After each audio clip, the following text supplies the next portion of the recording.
It is 1948, a year when the world is still healing from the wounds of a global war, yet here, in this small stretch of sacred land, another conflict is about to awaken. Welcome to Lullaby of Empires, where we drift through history's quiet corners and listen to the echoes of the past. If you find peace in the sound of stories, remember to subscribe, tap the bell icon, and join us again as we wander through the rise and fall of nations. You can also find extended documentaries and bonus stories on our second channel, The Cold War, linked in the description below. Tonight's story takes us to the heart of the Middle East, to the end of the British Mandate in Palestine. After the fall of empires and the horrors of the Holocaust, waves of Jewish refugees arrived, desperate to begin anew. For the Arab communities already living on this land, it felt like their world was slipping away. Two peoples, each carrying the weight of history, stood face to face, one searching for a homeland, the other struggling not to lose its own. As the British prepared to leave, their flags lowered, and their soldiers boarded ships, bound for home. Tension rippled through every city and village. In November 1947, the United Nations voted to divide the territory into Jewish and Arab states. Celebrations erupted in Tel Aviv, songs of freedom, tears of joy, but only miles away, the same decision was met with despair and anger. In the hills of Hebron, the markets of Jaffa, and the streets of Jerusalem, neighbors began to look at each other not as friends, but as enemies. The fragile peace unraveled quickly. Gunfire echoed through orchards and empty roads. Villages that had stood for generations found themselves trapped between two visions of the future. The British, weary and unwilling to intervene, withdrew as the land they once governed dissolved into chaos. Then, on May 14, 1948, in a small hall in Tel Aviv, David Ben-Gurion rose to his feet and declared the birth of a new nation, the State of Israel. For the Jewish people, it was the fulfillment of an ancient dream.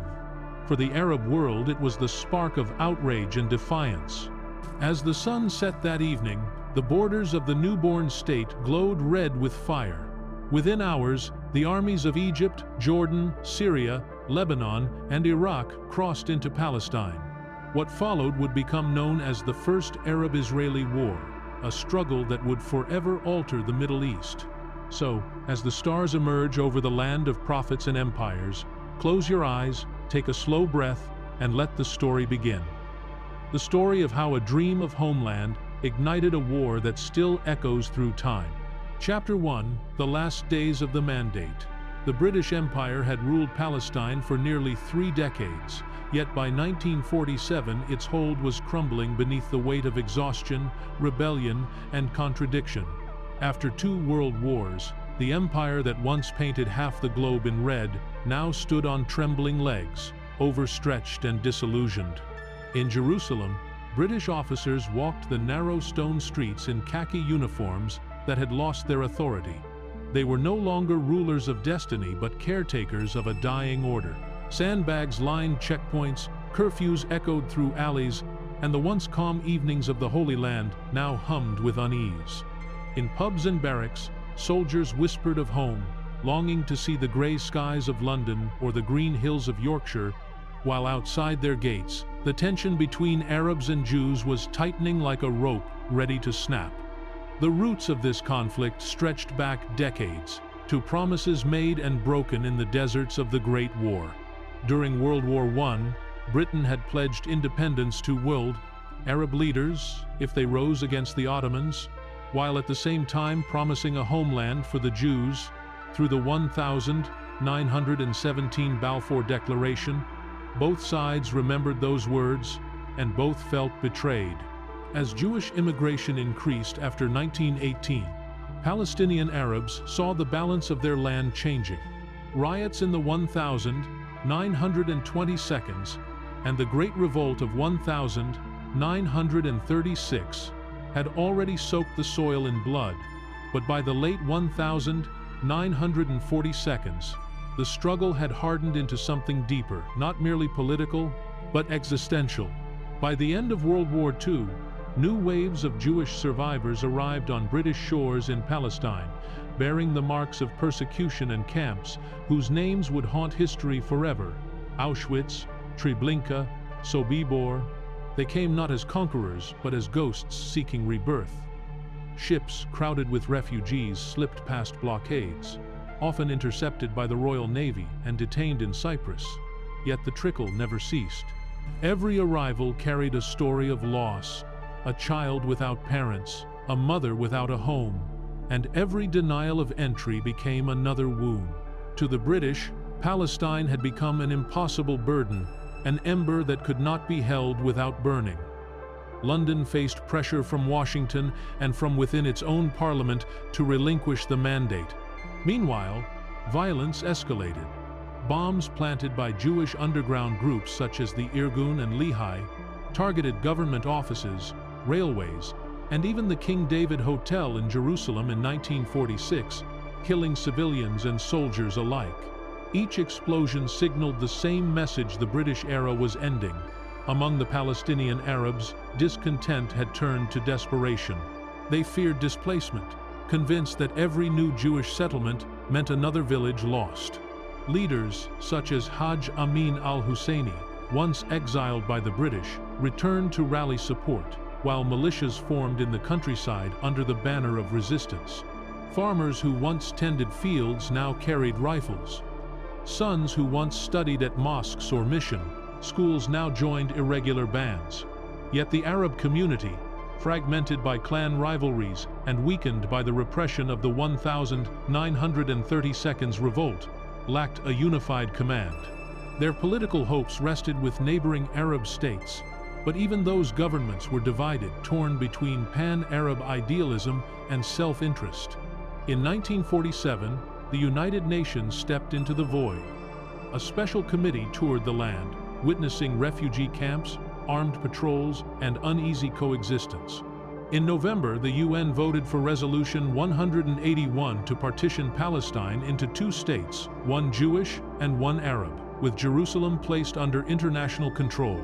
Celebrations erupted among Jewish neighborhoods that night. People danced in Tel Aviv's streets, strangers embraced, and old men wept, believing the dream of Zion was finally real. But beyond those jubilant streets, a darker mood spread. In Arab towns, mosques filled with mourners. Shopkeepers closed their doors. Demonstrations turned violent. The decision made by distant diplomats had ignored the lives entwined here for generations. To Palestinians, the plan meant the loss of more than land; it meant exile from memory itself. The British, caught in the middle, watched chaos unfold. Their soldiers patrolled streets littered with broken glass and burnt posters. Every day, new reports arrived. A bus ambushed near Lydda, a convoy attacked outside Haifa, a market bombing in Jerusalem. The death toll climbed, and the morale of the occupying forces sank. London ordered evacuation by May 1948, ending the mandate that had begun with imperial ambition and now ended in resignation. As the deadline drew near, the countryside fractured into zones of control. Jewish defense groups, like the Haganah, fortified settlements, building trenches and stockpiling Czech rifles, smuggled in crates marked as farm equipment. Arab irregulars, backed by volunteers from neighboring lands, positioned themselves along roads linking Jewish communities. The land was being carved apart even before the British had left it. In those final months, Palestine existed in a state of suspended reality. British administrators packed archives into wooden boxes. Families fled their homes. Entire neighborhoods became ghost towns. In Jerusalem, the air was thick with the smell of gun oil and fear. In Haifa, ships waited at the port, some to carry soldiers away, others to bring weapons in. The holy city, divided into quarters by religion, now divided further by barbed wire and barricades. Priests prayed, muezzins called, and rabbis murmured psalms, all beneath the same sky, all for peace that never came. At night, the sound of sporadic gunfire echoed through the valleys like distant thunder. And through it all, the British soldiers, once symbols of authority, now moved like shadows, trying only to survive until the mandate's end. For ordinary people, life became a chain of anxious rituals. Mothers rationed food, children learned to recognize the whistle of mortar shells, and men whispered about which roads were still safe.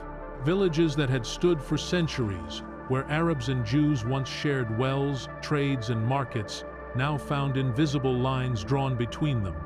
Friendships withered under suspicion. A single rumor could empty an entire neighborhood. Yet, even amid the dread, there were fleeting moments of humanity. A British officer giving bread to a hungry child, an Arab doctor treating a wounded Jewish civilian, a priest sheltering families regardless of faith. History seldom records these quiet mercies, but they were there, glowing faintly against the encroaching dark. By April 1948, it was clear that nothing could prevent war. Both sides prepared, as if destiny demanded it. In the Jewish settlements, Ben-Gurion and the Provisional Council planned for independence the moment the British flag fell. In Arab capitals, leaders met to coordinate intervention once the British departed. Each believed time was running out, that hesitation would mean annihilation. On the eve of departure, British convoys rolled through Jerusalem under a pale dawn. Union Jacks were lowered from government buildings, soldiers boarded trucks bound for Haifa's harbor, and in the fading echo of their boots, a strange silence fell. The empire that had once promised order left behind only uncertainty. In that silence, a transformation began. Jewish leaders gathered in Tel Aviv to draft a declaration. Across the country, messages crackled over radios, orders issued in hushed tones, and in Arab villages, elders prayed for deliverance, even as fighters polished rifles by candlelight. The last trains carrying British families departed, their carriages filled with the murmured goodbyes of those who knew they would never return. The clock ticked toward midnight on May 14th. By dawn, the mandate would end, and the Holy Land, long the cradle of faith, would become the cradle of another kind of struggle. As the final British governor gazed from the windows of his departing ship, the coastline of Palestine shimmered in the morning haze, beautiful and wounded. Behind him lay a land fractured by hope and fear, and before it a war that would define generations. The sun rose over the sea, casting golden light over the city of Jaffa, over Jerusalem's ancient walls, and over countless graves soon to be filled. The age of empire had ended, but the age of nations had begun. Chapter 2. The Birth of Israel. The afternoon sun hung heavy over Tel Aviv on May 14, 1948. The city was tense, yet strangely still, as if holding its breath for a moment that the world had waited 2,000 years to witness. In a modest hall at 16 Rothschild Boulevard, curtains were drawn and guards stood watch. Inside, the members of the Jewish People's Council gathered around a plain wooden table, their faces, lined by years of exile, fear, and survival, bore the weight of history itself. At precisely 4 in the afternoon, David Ben-Gurion stood, his voice firm but trembling with emotion. "We hereby declare the establishment of a Jewish state in Eretz Israel, to be known as the State of Israel." For a heartbeat, the room was silent. Then the crowd erupted in applause and tears. Outside, word spread through the streets like wildfire. Strangers embraced, children ran, waving makeshift flags, and old men lifted their eyes skyward in disbelief. In the span of minutes, an ancient dream had taken form. But even as shofars sounded and songs filled the warm air, a darker echo stirred at the borders. For this birth was also a beginning of war. 8 hours still remained before the British mandate would officially expire. In that fragile window, the newborn state prepared for siege. Ben-Gurion knew what awaited them. The intelligence was clear. Armies from 5 neighboring Arab countries were already mobilizing. Egypt in the south, Transjordan to the east, Syria and Lebanon in the north, and Iraq, joining through the Jordan Valley. Each vowed to erase the new state before its first dawn. "The fate of the Jewish people," Ben-Gurion whispered to an aide, "will be decided not by words, but by arms." Yet there was no turning back. Radio Tel Aviv broadcast the declaration across the country. In small kibbutzim, farmers stopped their plowing and wept. In bomb-scarred Jerusalem, fighters in sand-colored uniforms listened on hidden radios, clutching their rifles as tears rolled down their faces. For many, the word state felt like resurrection itself. But resurrection invited wrath. That same night, as the British troops boarded their ships in Haifa and lowered the Union Jack for the last time, the first columns of Arab soldiers crossed the borders. The war began before the ink on the declaration had dried. Egyptian forces moved from the Sinai, columns of trucks and tanks heading toward Gaza and the Negev. Jordan's Arab Legion, well-trained and led by British officers, advanced toward Jerusalem. Syrian armor rolled down from the Golan Heights, while Iraqi units joined the fray near Jenin. From the skies, Egyptian Spitfires roared toward Tel Aviv, dropping their first bombs on the city streets. For the citizens below, still celebrating mere hours earlier, the sound of explosions felt surreal. Mothers rushed children into basements. The city's lights went dark. The war that had been whispered in fear had finally arrived, and it came with fire. Israel's defense, hastily unified under the name Israel Defense Forces, IDF, was a patchwork of former militias, the Haganah, Palmash, Irgun, and Lehi groups that only weeks before had sometimes fought each other. Now they were brothers in arms, bound by necessity. Their weaponry was scarce, a handful of mortars, outdated rifles, and a few armored cars pieced together from buses and steel plates. At the outbreak, Israel possessed only 3 Sherman tanks museum pieces compared to Egypt's British-supplied armor. Yet the Israelis had something the invaders did not, the desperate clarity of defending home. In Tel Aviv, volunteers lined up at recruitment centers, university students became soldiers overnight, women served as medics, signal operators, and sometimes fighters. Even rabbis carried rifles. There was no time for training, only for courage. Across the desert, the Egyptian army launched its offensive. General Ahmed Ali al-Muwawi led a force of about 10,000 men with tanks, artillery, and aircraft. Their goal was straightforward: seize the southern Negev, reach Tel Aviv, and crush the new nation within days. But standing in their way were clusters of kibbutzim, small, collective farms that became fortresses overnight. One of them, Kfar Darom, sat alone amid the sands, manned by fewer than 50 defenders, armed with little more than rifles and a single PIAT anti-tank launcher. On May 15th, Egyptian tanks appeared on the horizon. Artillery shells rained down, shaking the ground. Yet when the smoke cleared, the defenders still stood.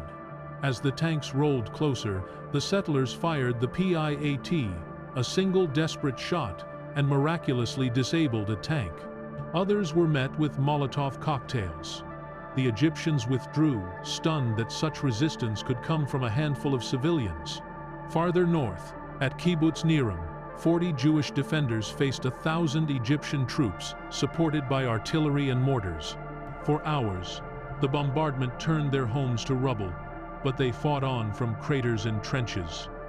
When the Egyptians finally retreated, Niram still stood barely, but unbroken.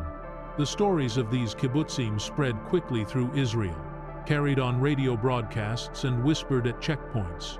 They became symbols of survival, proof that resolve could stand against numbers. Yet even heroism could not halt the tide. Egyptian troops advanced toward Yad Mordechai, a settlement guarding the road north. For 5 days, its defenders held, until their ammunition ran out and they slipped away under the cover of night. Meanwhile, in the skies, Egyptian pilots struck airfields near Tel Aviv, causing fires and chaos, but fortune turned sharply. In one disastrous raid, Egyptian aircraft mistakenly bombed the British-held Ramat David Air Base, provoking a fierce British counterattack that shot down several of their planes.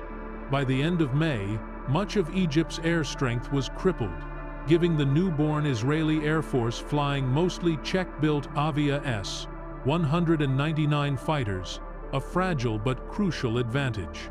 It was these same awkward, unreliable planes that would soon make history. On May 29th, the IDF launched its first major counter-offensive, Operation Pléchette. 4. Aviation 199 seconds took off from a dusty airstrip, their engines coughing and sputtering. They streaked low over Egyptian positions at Isdud, strafing troops and convoys. Militarily, the attack did little damage, but psychologically it was seismic. For the first time, Israelis had struck from the sky. The Egyptians, shaken, halted their advance on Tel Aviv. General al-Muwawi sent a message to Cairo, declaring he could not move forward without risking disaster. The tide, though not yet turned, had slowed. The southern front settled into a tense stalemate, both sides digging in among the dunes. To the east, the war for Jerusalem burned fiercely. The city, divided between Jewish and Arab neighborhoods, became a maze of barricades and sniper alleys. The Jordanian Arab Legion, commanded by the seasoned British officer John Bagot Glubb, known as Glubb Pasha, captured the fortress at Latrun, cutting the main road from Tel Aviv to the city. Inside Jewish Jerusalem, supplies dwindled. Water and bread were rationed. Wounded fighters lay in improvised hospitals. Yet the defenders refused to surrender. Israeli forces attempted to retake Latrun 3 times on May 25th, May 30th, and June 9th, each ending in tragedy. Untrained recruits, many survivors of the Holocaust, were sent into withering fire. Hundreds fell. Realizing the futility of frontal assaults, engineers carved an alternative route through the hills, a narrow dirt path that came to be called the Burma Road, named after the lifeline of Allied forces in Asia during World War II. Through this route, convoys crept under moonlight, bringing life back to the besieged city. In the north, Syrian, Iraqi, and Lebanese forces attacked across the frontiers. Syrians stormed the kibbutzim around the Sea of Galilee, capturing Zemak, but failing to take Dagania, where defenders used old artillery salvaged from museums to repel tanks. Iraqi forces moved through the Jordan Valley, seizing positions near Jenin, but were driven back after days of brutal fighting. Even the Arab Liberation Army, composed of volunteers from across the region, struggled to coordinate with regular armies. Commanders clashed over strategy, communication faltered. What had been planned as a swift annihilation became a disjointed campaign. Through June, the war raged without mercy. Entire communities were uprooted. Palestinian civilians fled or were driven from their homes, forming the first waves of refugees that would later define generations. In Jewish towns, air raid sirens became nightly lullabies of fear. Cemeteries grew faster than cities. Yet amid the destruction, the identity of Israel solidified. Every victory and every loss forged unity among its people. Soldiers wrote letters by candlelight, not knowing if they'd see dawn. Mothers carried on, rationing hope as they did flour and oil. Then, as if history itself paused to breathe, the United Nations announced a truce, beginning June 11th.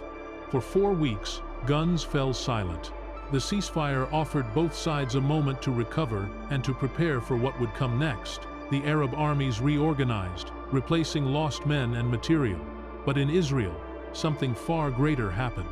The Haganah transformed into a professional army.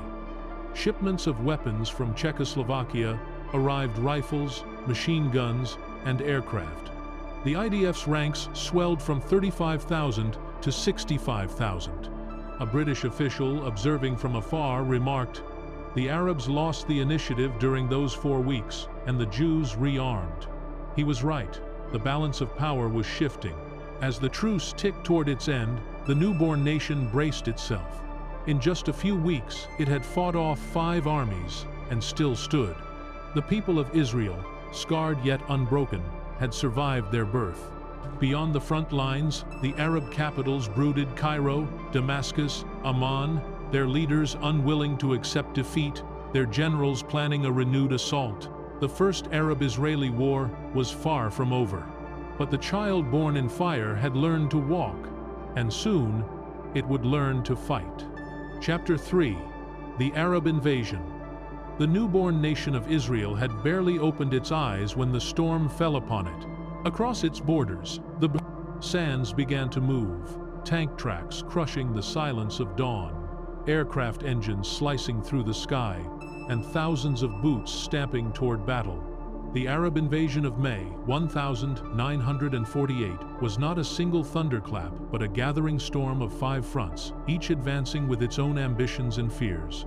In Cairo, the Egyptian government declared its intervention a sacred duty, a war to defend the Arabs of Palestine and to erase what they saw as an unnatural creation forced upon the region.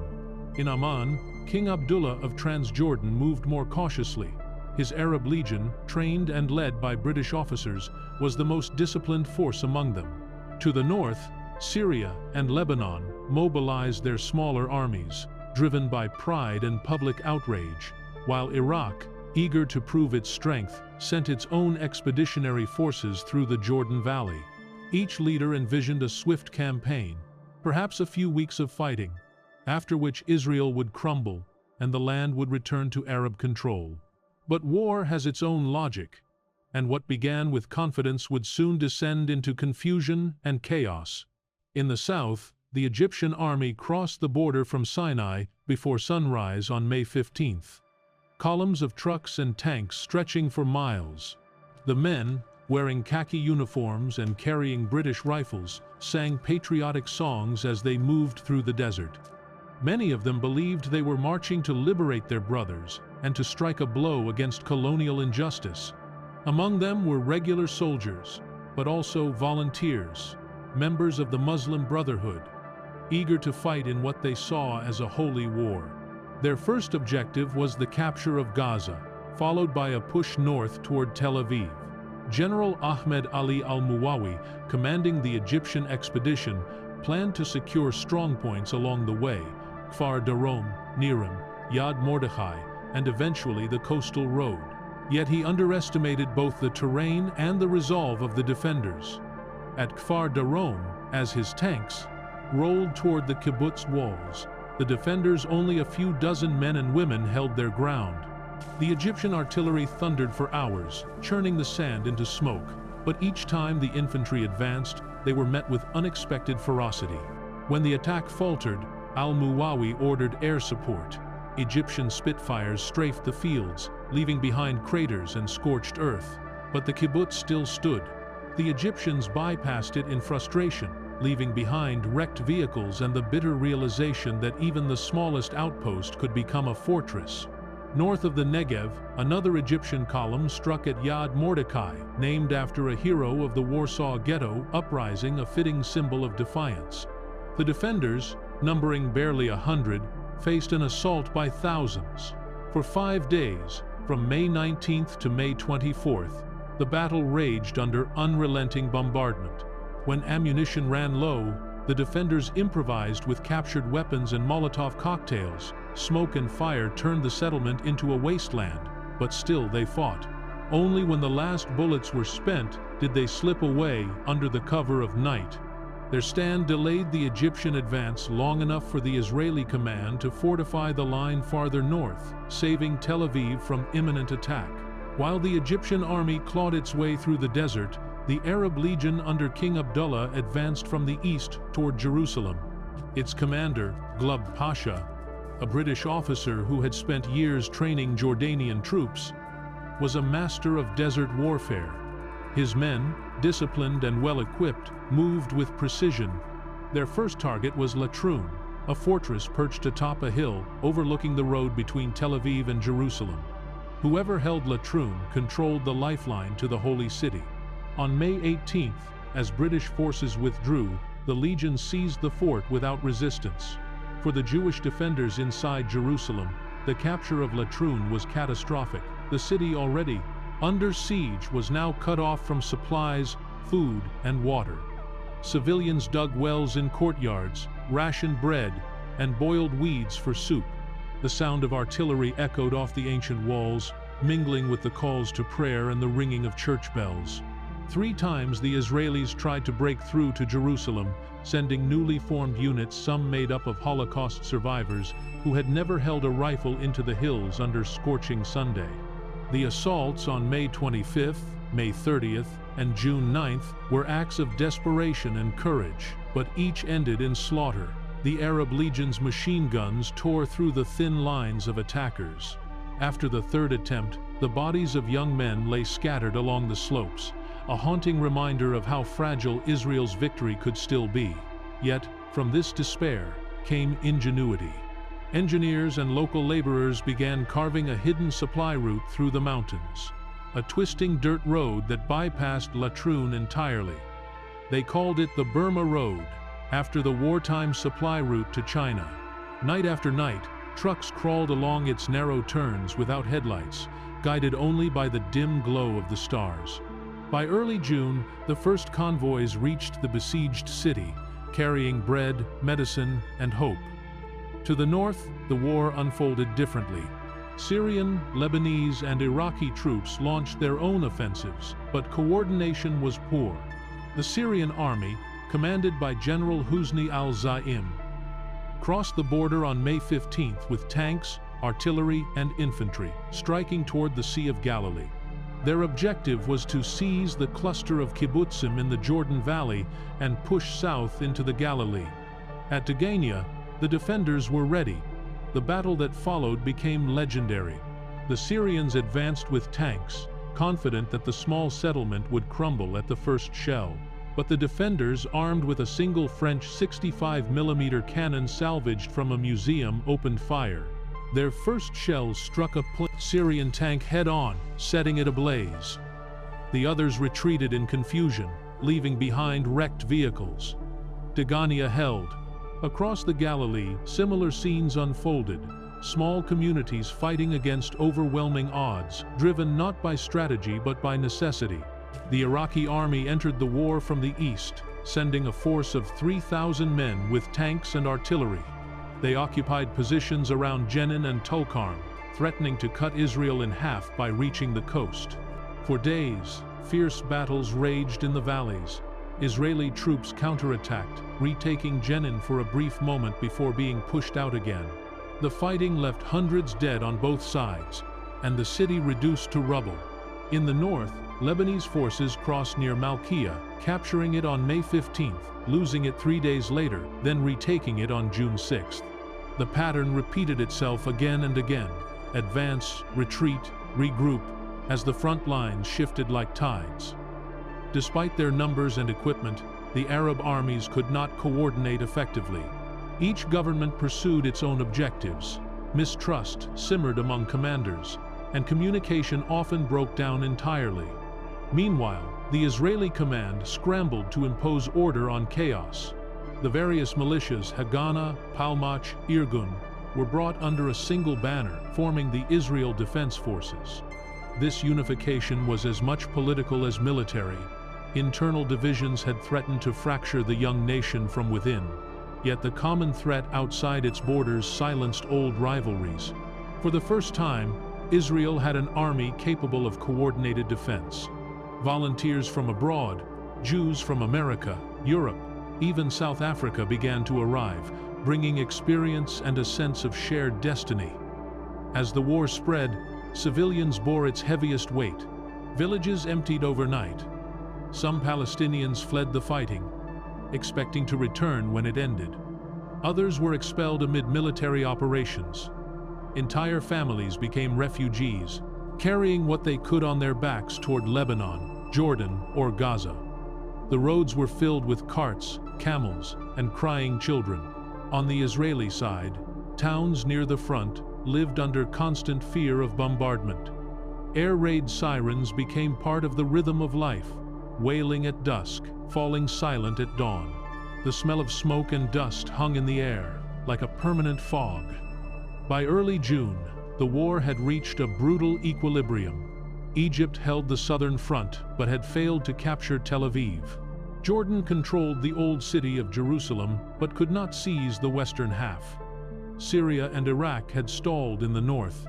Despite its isolation, Israel had not only survived, it had begun to push back, In Tel Aviv, Ben-Gurion read casualty reports by lamplight, his weary eyes scanning lists of names that filled pages. He knew that every victory cost lives the nation could scarcely spare. Yet, in his diary, he wrote a single line that captured the mood of those days. "The war will decide not only borders, but existence." Then, as exhaustion consumed both sides, the United Nations stepped in. On June 11th, a ceasefire was declared. For the first time in months, the guns fell silent. Soldiers on opposite sides stared across the front lines in disbelief, hearing birds instead of artillery. For many, the quiet felt more frightening than the noise. But beneath that silence, the balance of power was shifting. The Arab armies were stretched thin, their supply lines frayed. Israel, on the other hand, was transforming, reorganizing, rearming, and preparing for what came next. The first phase of the war was over, but the struggle for survival was only beginning. As the sun set on that uneasy peace, the land lay scarred, fields burned, cities fractured, and countless homes emptied. The world's newest nation had endured its baptism by fire, and the armies that had vowed to destroy it now paused to reconsider. In the stillness of that truce, the foundations of the scribes' modern Middle East were quietly being laid, brick by painful brick. Chapter 4. Jerusalem under siege. Jerusalem, a city where every stone carries the memory of a prayer, had become a battlefield. By May 1948, its narrow streets echoed not with the chants of pilgrims, but with the crack of rifles and the distant thud of mortars. The British had withdrawn, leaving behind a vacuum that no one could fill peacefully. The holy city, sacred to three faiths and divided by centuries of history, was now being torn apart by the newest chapter of conflict. The road connecting Tel Aviv to Jerusalem, once a bustling artery of commerce, became a corridor of death. Convoys carrying food and ammunition snaked through the Judean hills, ambushed from ridges and olive groves by Arab irregulars. Each journey was a gamble between life and death. By the time Israel declared independence, the siege of Jerusalem had already begun. For the 100,000 Jewish residents trapped inside the western part of the city, it was as if an iron gate had closed around them. Supplies dwindled, hospitals overflowed, and communication with the outside world was severed. The smell of smoke and oil mingled with the aroma of bread, baked from dwindling flour reserves. Every drop of water became precious, wells ran dry, and cisterns were rationed by the spoonful. When the Arab Legion entered the fray under the command of Glub Pasha, the siege hardened into something impenetrable. His men, veterans of desert campaigns, disciplined and armed with British rifles and mortars, moved with precision. Their advance from Jericho toward Jerusalem was methodical, encircling the city from the east and cutting the lifeline that connected it to the coast. The key to this chokehold was Latrun, a fortress perched on the hills overlooking the road. On May 18th, even before the British completely withdrew, Legion forces occupied the position without resistance. And from that moment onward, Jerusalem was sealed. Trucks, attempting to break through, were reduced to smoking wrecks. In the city, fear turned to quiet resignation. The synagogues that once echoed with songs of Sabbath prayers now served as shelters. The churches rang their bells not for celebration but for warning. In the Muslim quarter, families huddled in basements, clutching children as artillery shells struck nearby. No side was spared. The holy city had become a divided crucible, where faith itself seemed to weep. Ben-Gurion understood that Jerusalem could not be abandoned. To lose it would be to lose the soul of the new state. On May 25th, he ordered the Israel Defense Forces to break the siege, no matter the cost. The mission was entrusted to newly formed brigades, the Harel, Alexandroni, and Yiftach, composed of exhausted fighters, many of whom had just come from the coastal battles.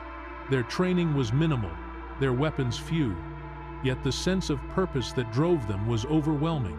The assault on Latrun began before dawn. The soldiers advanced through thorny hills, burdened with heavy packs, their mouths dry in the summer heat.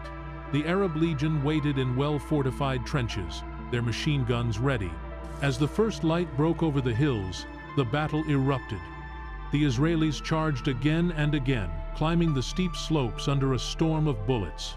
By midday, hundreds lay dead or wounded, the rocky ground littered with spent casings and blood. The heat grew unbearable. Medics dragged the wounded back under fire, whispering prayers they half believed in. When the retreat was finally ordered, silence descended, a silence heavier than gunfire. 2 more assaults followed in the days ahead, on May 30th and June 9th, but the outcome was always the same. The fortress of Latrun held firm. The road to Jerusalem remained closed. Inside the besieged city, life narrowed into survival. Bread rations were cut to a few ounces per day. Families lined up with tin cups at communal wells. Hospital workers ran on, coffee and exhaustion, performing surgeries under candlelight.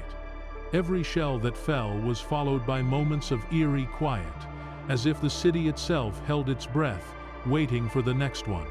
The old city, a maze of stone alleys and sacred sites, became the focus of brutal street-to-street fighting. The Jewish quarter, isolated from the rest of the city, was defended by barely 300 fighters, many of them civilians with old rifles. Facing them were the legionnaires, better armed and experienced. On May 28th, after weeks of relentless bombardment, the Jewish quarter finally fell.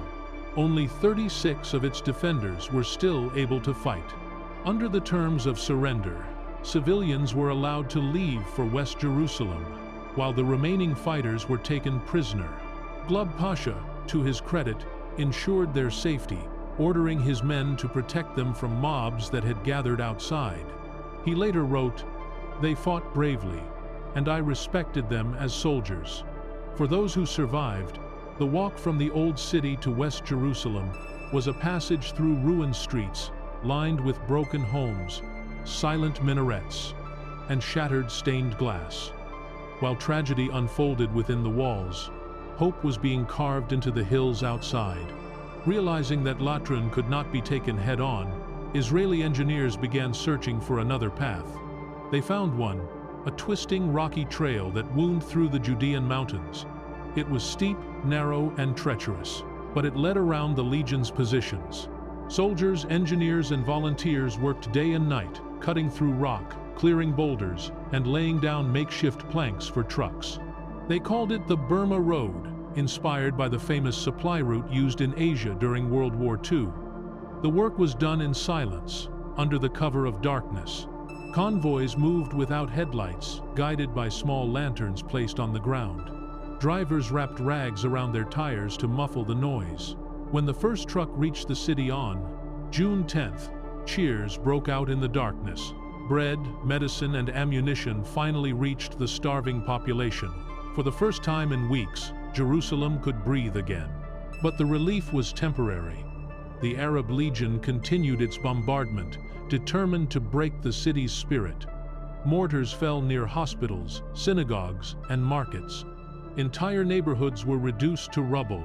The sound of crying mingled with the hum of prayers, each faith seeking comfort in the same sky. Yet even as despair hung over the city, an unyielding will emerged. Civilians adapted with quiet resilience. Schools resumed in basements. Weddings were held in shelters. Funerals took place between air raid sirens. It was as if life itself refused to surrender. Journalists who managed to enter described scenes of surreal coexistence: soldiers distributing rations beside rabbis, priests comforting Jewish families, and Muslim neighbors offering water to the wounded. Jerusalem had become a mosaic of endurance. In early June, the United Nations truce took effect, bringing a fragile calm. For the first time in months, the guns fell silent over the old city. Smoke drifted lazily from the hills, and pigeons returned to the rooftops. The people emerged from cellars and shelters, blinking against the sunlight. But the scars remained both on the buildings and in the hearts of those who had survived. The city was divided now: West Jerusalem under Israeli control, East Jerusalem, and the Old City under the Arab Legion. The walls that once united faiths now separated them. Checkpoints and trenches marked the new boundaries, and barbed wire cut through ancient streets like a wound. For the world beyond, the siege of Jerusalem became a symbol not only of the war itself, but of the larger conflict between two peoples, each convinced of their right to the same land. To many Jews, the defense of the city represented the survival of an ancient promise. To many Arabs, its capture by the legion was proof that justice could still be won. Yet to the civilians who lived through it, those abstractions meant little. They remembered the hunger, the fear, the sound of bombs falling near sacred shrines, and the faces of loved ones buried without ceremony. When the ceasefire finally settled over Jerusalem, the soldiers on both sides stared at each other across the narrow no-man's land that cut the city in two. They were young, exhausted, and uncertain of what victory even meant anymore. In the silence that followed, the muezzin's call echoed from the dome of the rock, mingling with the distant ringing of church bells and the soft murmur of a rabbi's prayer. For one fleeting moment, the city's three faiths shared the same breath, again, a sigh of relief, a whisper of grief, and the faintest hope that perhaps, someday, Jerusalem would know peace once more. Chapter 5. Operation Plechet and the Air War. The sky over the newborn state of Israel had once been a symbol of eternity, a canopy of calm light stretching from the hills of Galilee to the sands of the Negev. But in the first weeks of the war, that sky turned hostile. Egyptian Spitfires roared across it, dropping their deadly cargo over Tel Aviv, Gaza, and the southern settlements. The people of Israel, only days into independence, found themselves watching the heavens with dread. The streets that had celebrated freedom now trembled under air raid sirens. Children were ushered into cellars. Mothers covered them with their arms as glass shattered and dust filled the air. The Egyptian Air Force, trained and supplied by Britain, was confident, its pilots proud. For them, this was not a war of conquest but of duty, a mission to defend the Arab world's honor and avenge the loss of Palestine. But beneath that confidence lay chaos. The Egyptian squadrons were overstretched, their intelligence uncertain, their fuel supplies already strained. Still, in those early days, they dominated the sky. Tel Aviv suffered the first blows. On May 15th, as crowds still waved flags from the previous day's celebrations, the roar of aircraft drowned out the songs. The first bombs fell near the city's central bus station, shattering windows and killing civilians who had yet to comprehend that war had begun. Fires raged in the heart of the city. In the nearby port of Haifa, the smoke from oil tanks mixed with the scent of the sea, painting the sky black. For the young Israeli nation, this was the cruel baptism of independence, not the fireworks of freedom, but the firestorms of survival. The Egyptian air raids continued for days, striking airfields, supply depots, and even hospitals. Each explosion left behind a city more determined to endure. In the evenings, when the air grew cooler and the streets lay in ruins, families gathered in courtyards and sang softly, defying the night. For them, survival itself had become an act of resistance. In the desert south, the Egyptian Air Force supported General Ahmed Ali al-Muwawi's advance toward Tel Aviv. Their Spitfires strafed columns of refugees. Their bombers struck at the Israeli positions around Isdud and Yad Mordechai. The psychological weight of air power was immense. The soldiers below, most of them volunteers and farmers, could do little but watch the sky and wait for the next shriek of descending bombs. Israel had no real air force then, only a handful of planes still being assembled in secret hangars. The pilots were a patchwork of veterans from World War II, Americans, Canadians, South Africans, even a few who had fought for the Allies over Europe.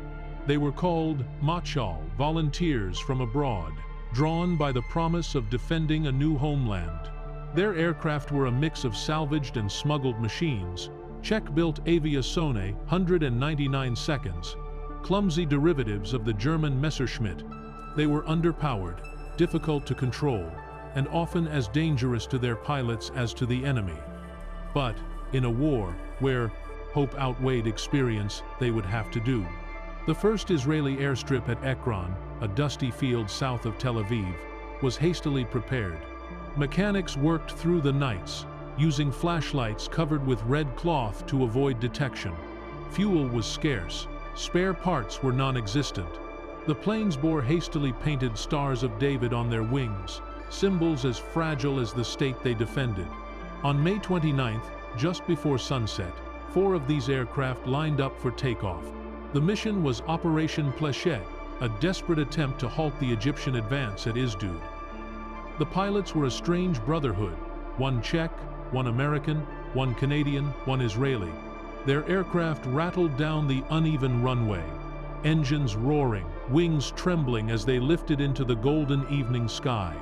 Below them stretched a land on fire, burning fields, shattered convoys, and winding roads filled with soldiers and civilians fleeing the front. As they approached Isdud, the Egyptian camp came into view, columns of trucks, artillery pieces, and tanks stretching along the coastal plain. The pilots dove low, strafing the positions with machine gun fire, dropping makeshift bombs salvaged from old stockpiles. The Egyptians, caught by surprise, scattered in confusion.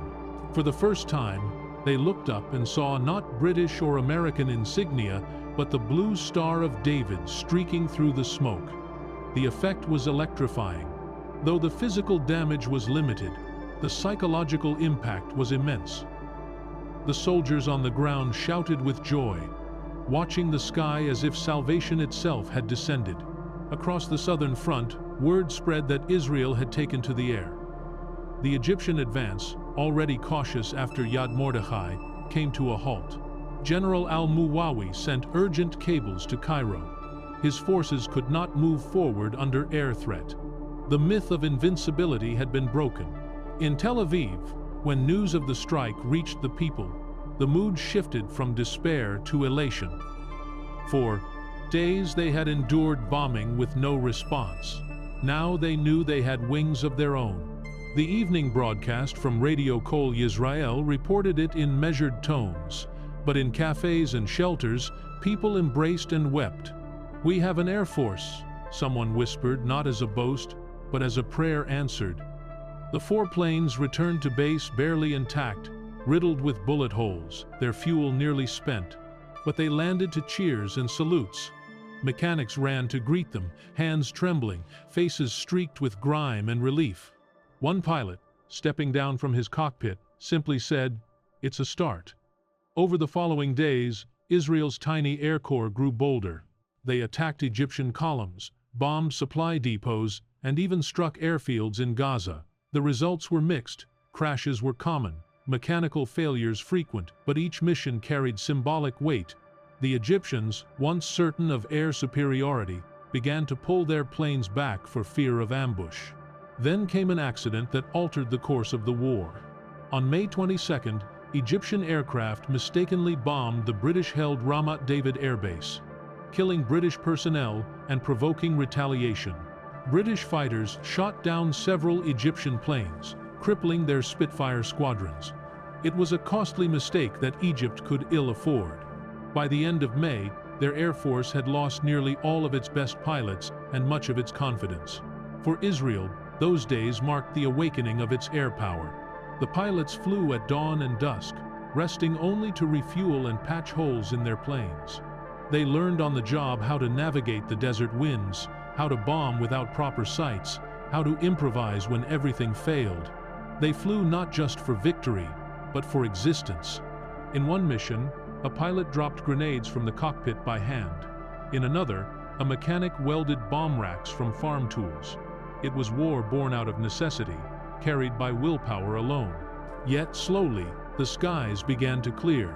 On the ground, the psychological shift was profound. Soldiers who once fought under the roar of enemy planes now looked upward with pride. In Tel Aviv and Jerusalem, children watched the contrails and pointed with excitement, whispering, "Ours." The nation's spirit, battered and weary, found a strange strength in those few machines sputtering through the clouds. Each flight was a promise that Israel would not vanish, that even in the air, where the odds were greatest, it would endure. The Egyptians, meanwhile, adjusted their tactics. Unable to advance toward Tel Aviv, they dug in around Isdud, fortifying their positions. The front stabilized along the coast, and the southern offensive lost its momentum. Cairo's newspapers spoke of victory, but the tone was defensive now. Egyptian generals began to blame one another, and morale at the front sank. Soldiers who had marched north, expecting a swift triumph, now faced an enemy that refused to yield. By June, the first United Nations truce loomed on the horizon.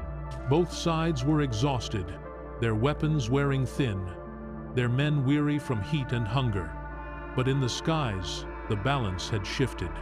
The once invincible Egyptian Spitfires were gone, and in their place flew the battered avias of a nation barely a month old, ugly, stubborn, defiant. The people of Israel no longer flinched at the sound of engines overhead. Now, they listened with hope. As the sun set on that first month of war, the skies over Palestine glowed red with dust and twilight. In the hangars of Ekron, the pilots rested beside their machines, staring at the fading horizon. The sound of crickets replaced the hum of engines. Somewhere beyond the hills, Egyptian convoys were retreating, and the road to Tel Aviv lay quiet. For the first time, the air belonged to Israel. And though the battles on the ground still raged, and the losses were many, something irreversible had happened. A fragile state had learned to fight not only on earth, but in the heavens above it. Chapter 6. The First Truce. By mid-June 1948, the land was exhausted. From the burning deserts of the Negev to the stony hills of Galilee, smoke drifted lazily above ruined villages, and for the first time in months, the thunder of guns began to fade. On June 11th, the United Nations truce went into effect. For 4 weeks, the armies that had battled day and night were ordered to fall silent. The sound of artillery gave way to the chirping of cicadas and the distant tolling of church bells. Soldiers on both sides stared at one another across no man's land, unsure whether to relax or to prepare for the next round. It was a strange peace, uneasy, brittle, and heavy with unfinished war. Yet for the weary people of Palestine, even a single night without gunfire felt like a miracle. In the shattered streets of Jerusalem, survivors emerged from basements where they had slept for weeks.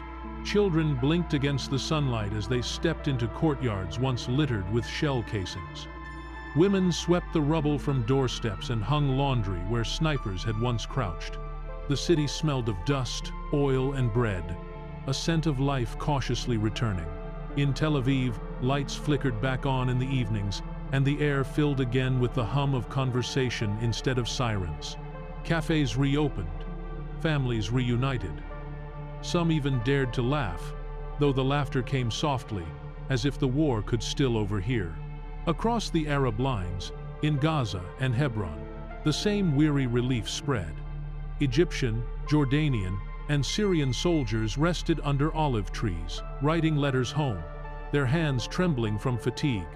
For many, it was the first time they had stopped marching since the war began. But beneath the fragile calm, both camps knew the truce was temporary. The Arab armies, though still large on paper, were in disarray. Their logistics had collapsed, ammunition was running low, and coordination between commands was all but non-existent. Each country blamed the other for the failures of May. Cairo resented Amman for keeping the Arab Legion under British officers. Damascus accused Cairo of abandoning the north. Baghdad's generals complained that their forces were being treated as expendable. To the outside world, they still spoke of eventual victory, but inside their camps, morale was crumbling. Soldiers whispered that the Zionists were better organized, better motivated, and somehow blessed with endless reinforcements. The truth was simpler. Israel was building while they rested. For the Israelis, the truce was a gift of time, a chance to breathe, to reorganize, and to transform chaos into structure. What had begun as a collection of militias, Haganah, Palmach, Irgun, and Lehi, was now united under one command, the Israel Defense Forces, the IDF. Its first weeks of existence had been marked by improvisation. Soldiers fought in sandals, shared rifles, and relied on smuggled ammunition. But during the truce, the state poured its entire energy into professionalizing its army. Recruitment was mandatory. Men from villages, students from cities, immigrants from displaced persons camps, all were drafted. In training camps hastily erected in orchards and abandoned British barracks, instructors drilled new recruits from dawn till dusk. For many, it was their first experience of military discipline. Uniforms were mismatched, rifles old, but the sense of purpose was unmistakable. They were not merely fighting for land anymore, they were fighting for survival. At the same time, Israel's desperate shortage of arms was being quietly solved.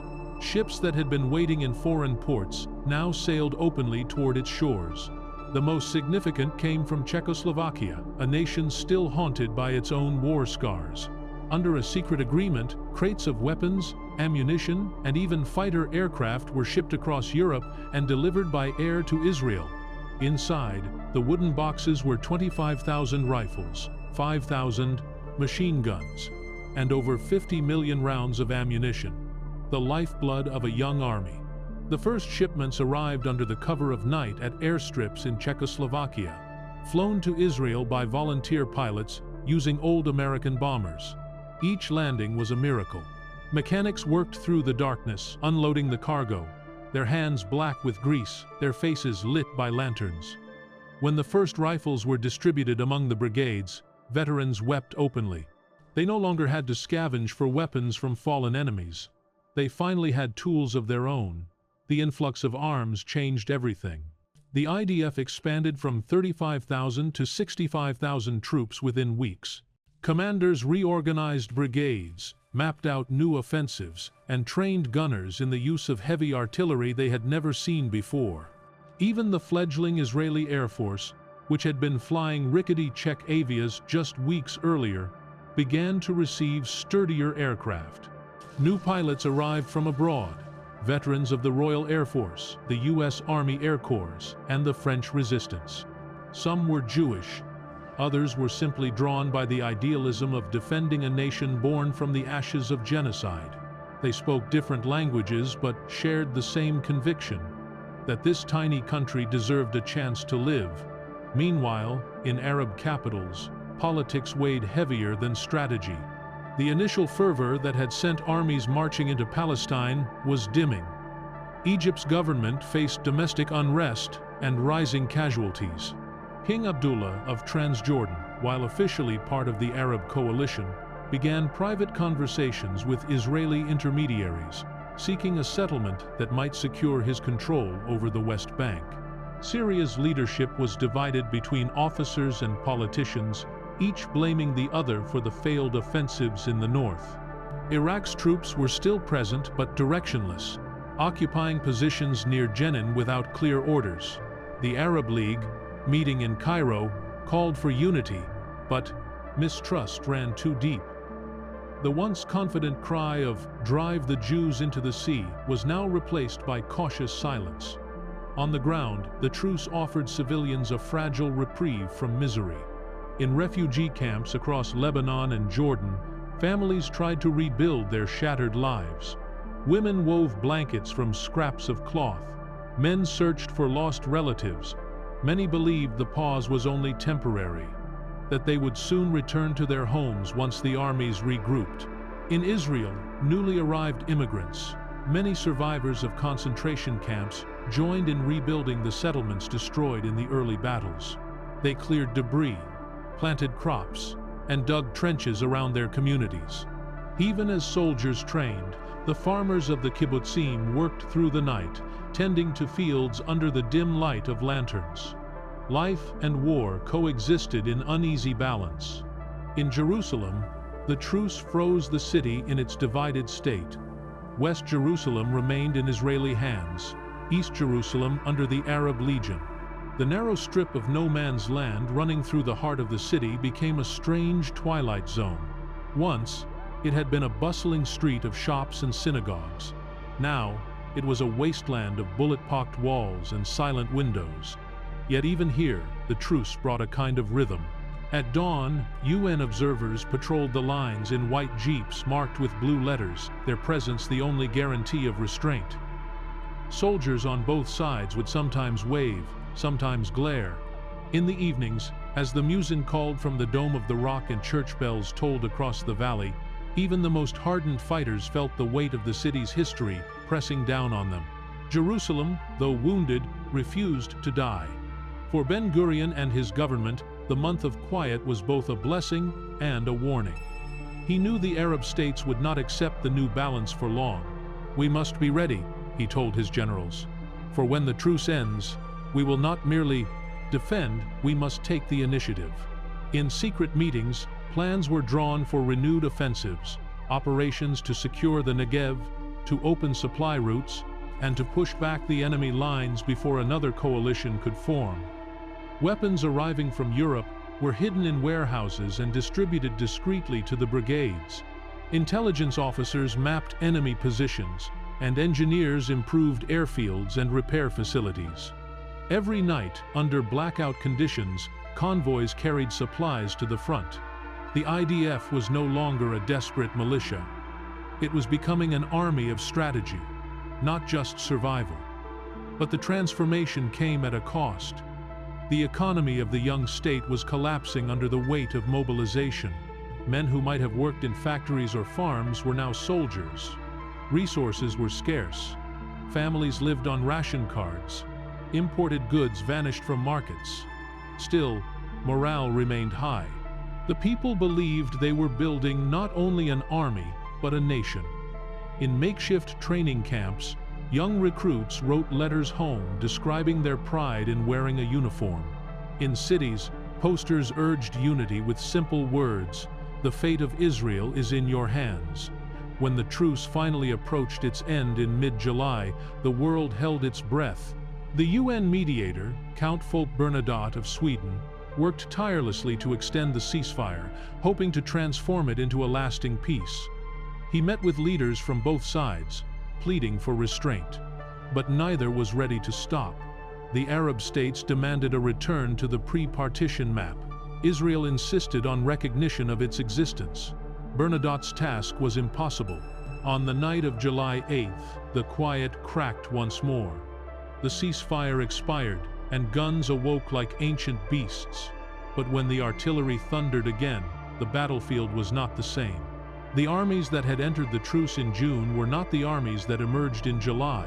The Arab forces had weakened, Israel had strengthened. Within hours, the Water.T new IDF launched its first coordinated offensive Operation Dani, aimed at securing the towns of Lydda and Ramleh and protecting the road to Jerusalem.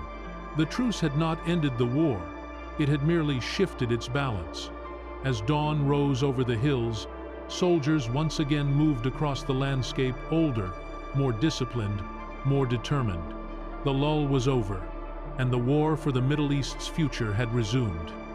Yet for those who had lived through those 4 fleeting weeks of calm, the memory of silence remained sacred. For a brief moment, amid the ruins and uncertainty, the guns had fallen quiet, and the land had remembered how to breathe. Chapter 7, Operation Dani. When the guns began again on the night of July 8th, 1948, the silence that had lingered for a month vanished like a dream. The brief truce, a fragile thread of stillness, had been severed, and the land once again shook under the weight of artillery. But this time, the battlefield was different. The young state of Israel was no longer fighting with scattered militias and makeshift rifles. In the weeks of quiet, it had transformed. The Israel Defense Forces, once a patchwork of exhausted volunteers, now stood as a unified, disciplined army, armed with new weapons and a new sense of confidence. The Arab forces that surrounded it, though still numerous, were weary and divided. The balance had shifted, and the Israelis were ready to seize the initiative. Their leaders understood that survival no longer meant holding ground, it meant shaping the battlefield itself. And so, as the ceasefire expired, Israel's commanders launched the largest and most ambitious operation of the war thus far. They called it Operation Dani, after Dani Mas, a fallen Palmach commander, a symbol of courage, unity, and loss. The plan was bold. It aimed to capture the strategically vital towns of Lydda, today's Lod, and Ramleh. both lying along the main road between Tel Aviv and Jerusalem. These two Arab strongholds stood like twin gates, blocking the heart of the young nation. Lyda's airport and railway junction were essential for supply and communication, while Ramleh controlled the routes to the Central Plains. Holding them would not only secure the corridor to Jerusalem, but also eliminate one of the last Arab-controlled pockets in the region. The operation, directed by General Yigal Allon, involved some 6,000 troops drawn from the Yiftach and Kiryati brigades, supported by aircraft, artillery, and armored vehicles. It was the first time in the war that the Israeli army could coordinate multiple divisions in a modern, combined arms offensive. Every soldier knew the stakes. As the night deepened, artillery opened fire, illuminating the plains with flashes of light. The rumble of guns echoed through the hills, rolling toward the horizon like distant thunder. The first assaults began under a moonless sky. Israeli troops advanced in silence, their boots sinking into the dry summer dust. The air smelled of cordite and wild sage. Somewhere in the darkness, the low hum of engines announced the movement of the few armored cars and half-tracks the army possessed. Their thin steel plates offered little protection, but their presence gave courage to the infantry that followed. The objective was clear: isolate Lydda and Ramleh, cut the road between them, and encircle the defenders before dawn. By morning, the assault was fully underway.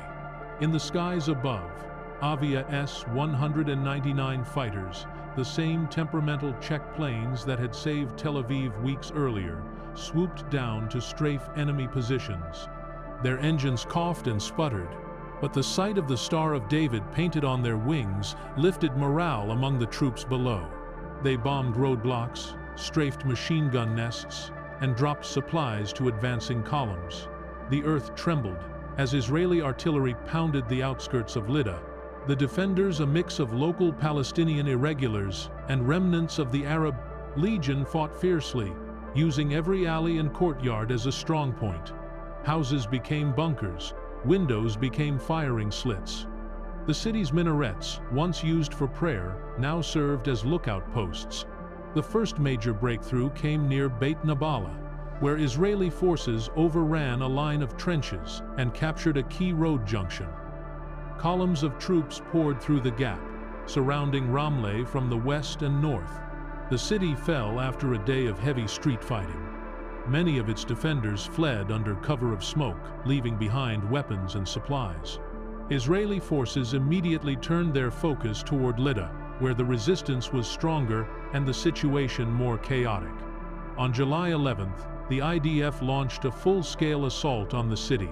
Artillery fire rained down for hours, shattering walls and scattering defenders. The streets filled with debris and smoke so thick it was hard to breathe. Tanks and armored cars pushed forward, their tracks grinding over the cobblestones. At the height of the battle, Israeli troops captured the Lydda police station, a fortified British-era building that served as the Arab Legion's command post. As they advanced, gunfire echoed through the alleys, punctuated by the cries of civilians caught in the crossfire. The fighting was brutal, close, and relentless. In some areas, soldiers fought from house to house, exchanging grenades over garden walls. By evening, the last organized resistance had been crushed, though sporadic sniper fire continued through the night. The fall of Lydda marked one of the most dramatic turning points of the war's central front. In the aftermath, confusion and tragedy mingled. Thousands of Arab civilians, fearing retribution or caught in the chaos of retreat, began to flee eastward toward the hills and the lines of the Arab Legion. The roads out of Lydda and Ramleh filled with refugees carrying what little they could: bundles of clothes, children, water jugs, family heirlooms. The summer heat was merciless. Some walked barefoot across the rocky ground, others pushed carts or rode donkeys. Many would not survive the journey. For those who remained behind, the new reality was one of shock and silence. Houses stood empty. Shops were abandoned. The twin cities that had once been vibrant centers of Arab life were now eerily quiet. For Israel, the capture of Lydda and Ramleh was a strategic triumph, but it was also a moment that would forever carry the shadow of displacement and grief.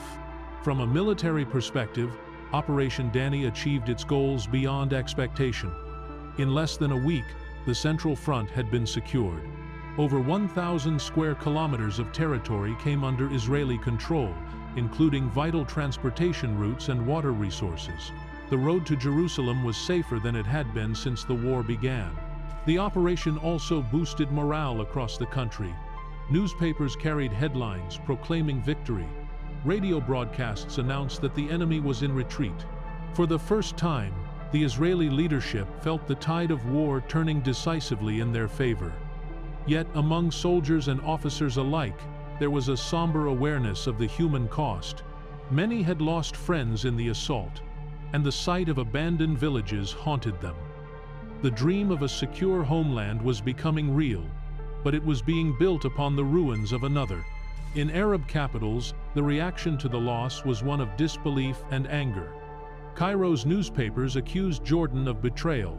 Amman accused Egypt of incompetence. King Abdullah's Arab Legion had chosen not to intervene directly in Lydda and Ramleh, focusing instead on holding Jerusalem. That decision, whether strategic or political, left the Central Front open to collapse. The unity of the Arab coalition, already fragile, began to unravel completely.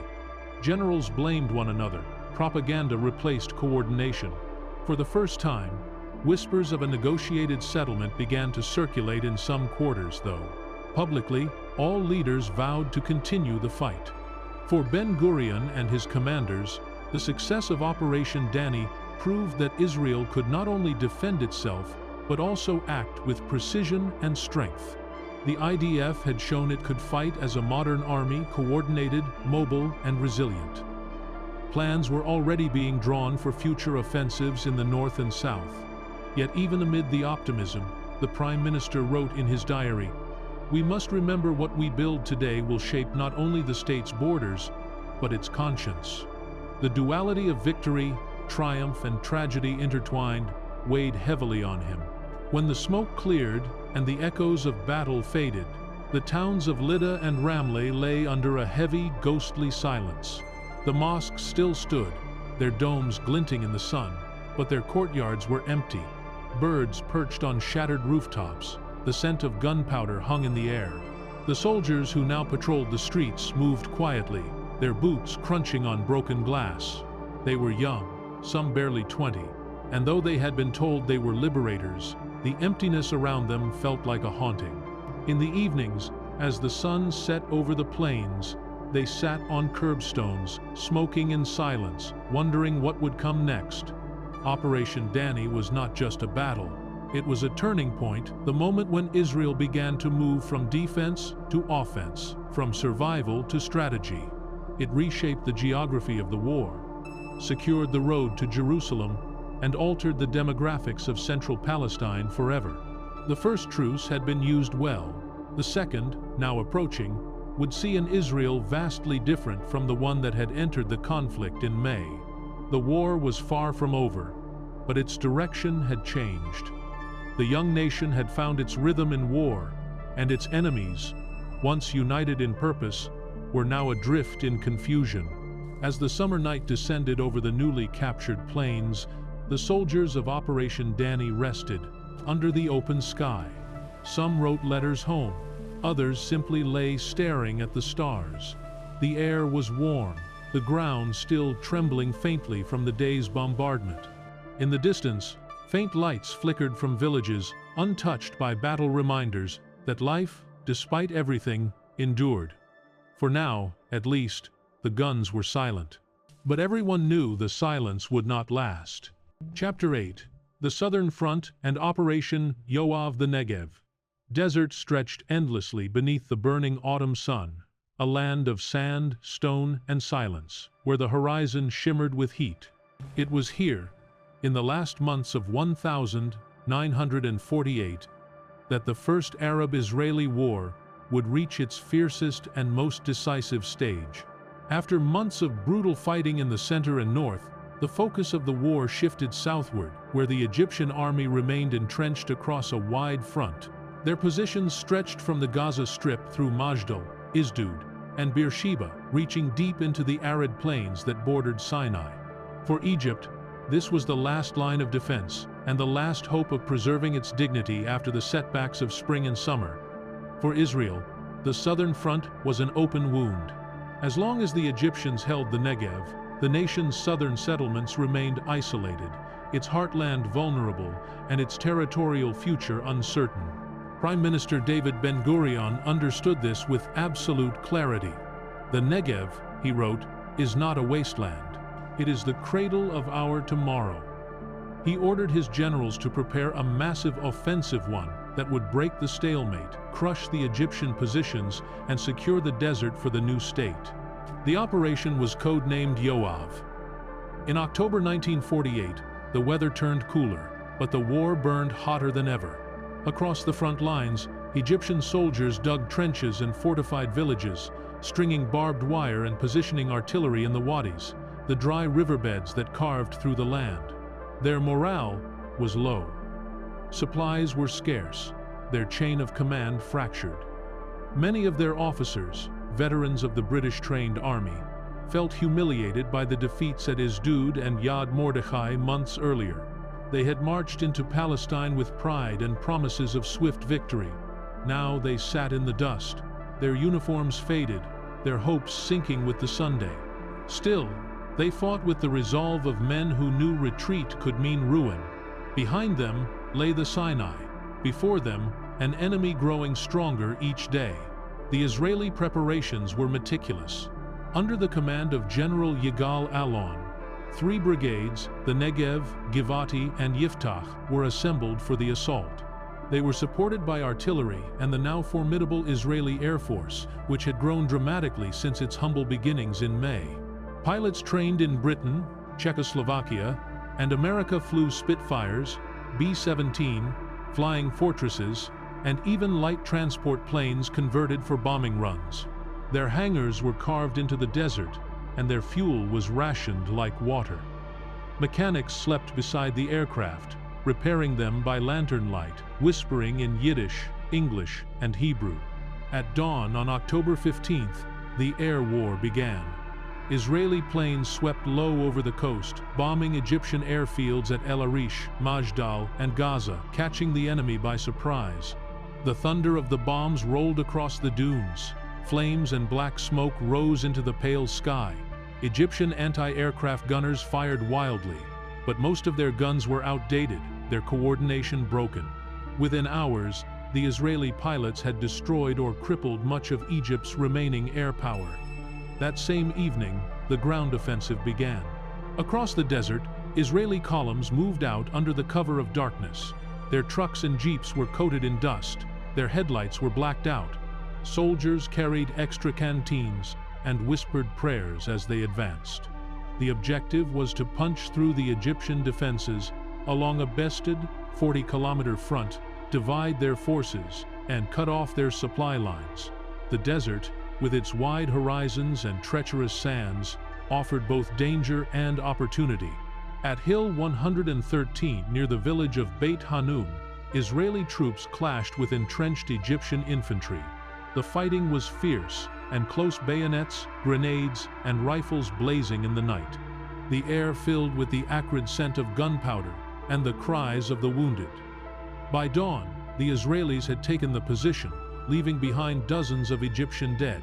Farther south, the Negev Brigade, composed largely of kibbutz volunteers and Palmach veterans, struck at Beersheba, the largest town in the southern front. For the Egyptians, Beersheba was a vital junction, linking their coastal and inland forces. For the Israelis, it was the key to unlocking the entire Negev. The assault began before sunrise on October 21st. The first shells fell just as the muezzin's call for morning prayer echoed through the town. Israeli soldiers crept through the outskirts, moving from house to house, using grenades and rifles in close combat. Egyptian defenders fought back fiercely, firing from rooftops and minarets. The narrow streets became a labyrinth of smoke and confusion. Yet by midday, Israeli troops had reached the town center. A final artillery barrage shattered the Egyptian resistance. By afternoon, the white flag was raised. Beersheba had fallen. The news spread quickly across the country, greeted with tears and celebration. After months of bloodshed, the Negev's heart was finally in Israeli hands. The victory at Beersheba marked the turning point of the southern campaign, but the battle was far from over.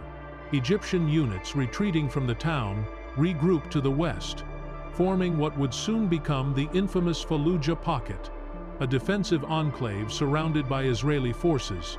Inside were nearly 4,000 Egyptian soldiers, including a young officer named Gamal Abdel Nasser, who would one day lead his nation. For weeks, the pocket endured relentless siege.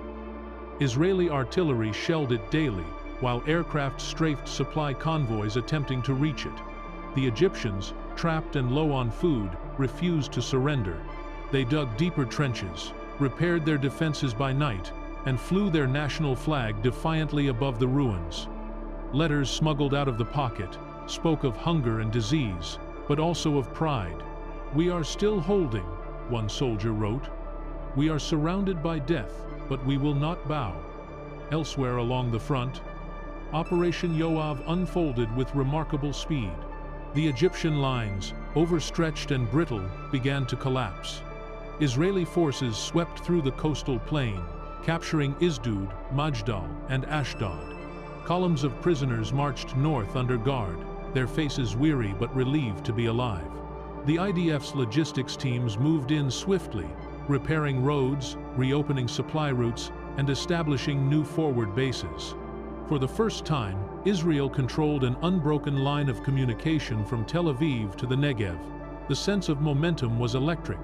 In Tel Aviv, crowds gathered around radios, listening to bulletins read in solemn yet joyous tones. "The Negev is ours," the announcer said, his voice trembling. Across the country, people lit candles in their windows and sang softly into the night. But victory came with its sorrows. The desert's silence hid its toll. The soldiers buried in shallow graves, the villages reduced to rubble, the refugees once again on the move. Thousands of Palestinian families fled south toward Gaza and Sinai, joining the swelling tide of displaced people. The war, even in its triumphs, left deep scars. Yet the soldiers of Operation Yoav pressed on, driven by exhaustion and necessity. Many had not slept in days. They fought in blistering heat, surviving on dates, biscuits, and tepid water. Their uniforms were caked with dust, their skin burned and cracked. But they kept moving, not out of hatred, but out of the unyielding will to finish what they had begun. By October 22nd, after a week of unrelenting battle, the Egyptian command realized the scale of its defeat. Its coastal positions were shattered, its lines broken, and its troops in disarray. The order came to retreat toward Gaza and Sinai. Israeli units pursued them cautiously, wary of ambushes. Along the coast, minor naval skirmishes erupted between Israeli and Egyptian corvettes. In one daring night raid, Israeli commandos used explosive-laden boats to sink the Egyptian flagship Emir Farouk near the shores of Majdal, a symbolic blow that echoed through Cairo's newspapers and radio broadcasts. As October drew to a close, the fighting slowed. The Egyptians, battered and humiliated, clung to the remaining strongholds of Gaza and the Fallujah Pocket. The Israelis, though victorious, were nearly spent. Their casualties numbered in the thousands, and their ammunition was running low. Yet they had achieved what had once seemed impossible, the liberation of the Negev. The map of the war had changed again, and with it, the future of the Middle East. In the quiet that followed, soldiers rested on the dunes, staring out toward the Sinai horizon. The desert wind carried the faint scent of smoke and salt, and in the distance, the faint glimmer of the sea. Some wrote letters to families they had not seen in months. Others simply lay back and watched the stars. They were young, hardened, and uncertain of what would come next. The war was not over, not yet, but for the first time, it felt winnable. The victory of Operation Yoav would echo far beyond the desert. It broke the Egyptian army's spine, isolated its remaining forces, and paved the way for the final campaign to come. Operation Horeb. a drive that would carry Israeli troops all the way to the borders of Sinai itself. But on those October nights, as the fires burned low and the wind whispered through the sand, none of that was certain. The men of the Negev knew only that they had survived another day, and that tomorrow they would march again beneath the same unending sky. Chapter 9. Operation Hiram. The Battle for the North. By the last week of October, 1948, the northern skies over Galilee were thick with mist and the scent of rain. The war, though months old, showed no sign of fatigue. It had merely shifted its gaze. To the south, the Negev burned with the thunder of Operation Yoav, where the Egyptian army crumbled under relentless assault. But in the north, in the rolling hills and rocky valleys of Upper Galilee, another front stirred awake. Here, the Arab Liberation Army, a coalition of volunteers from Syria, Lebanon, and across the Arab world, still clung to pockets of control. Supported by Syrian regulars and local Palestinian militias, they occupied dozens of villages and the high ground overlooking the valleys. From these hills, they could fire upon Israeli settlements below, threatening the heart of the Galilee region. To the Israeli leadership, this was intolerable. The north had to be secured not just for safety, but for survival. Thus, even as the echoes of Yoav still rolled through the Negev, another operation was quietly being prepared. It would be fast, fierce, and final. Its name was Operation Hiram. The plan, drafted under the command of General Moshe Carmel, was ambitious in both scope and speed.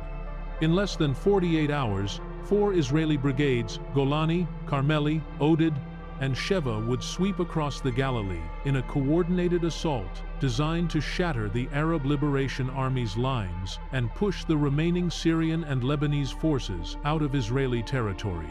The objective was clear: capture every key position north of Nazareth, seize the border villages, and establish control up to the Litani River in southern Lebanon if necessary.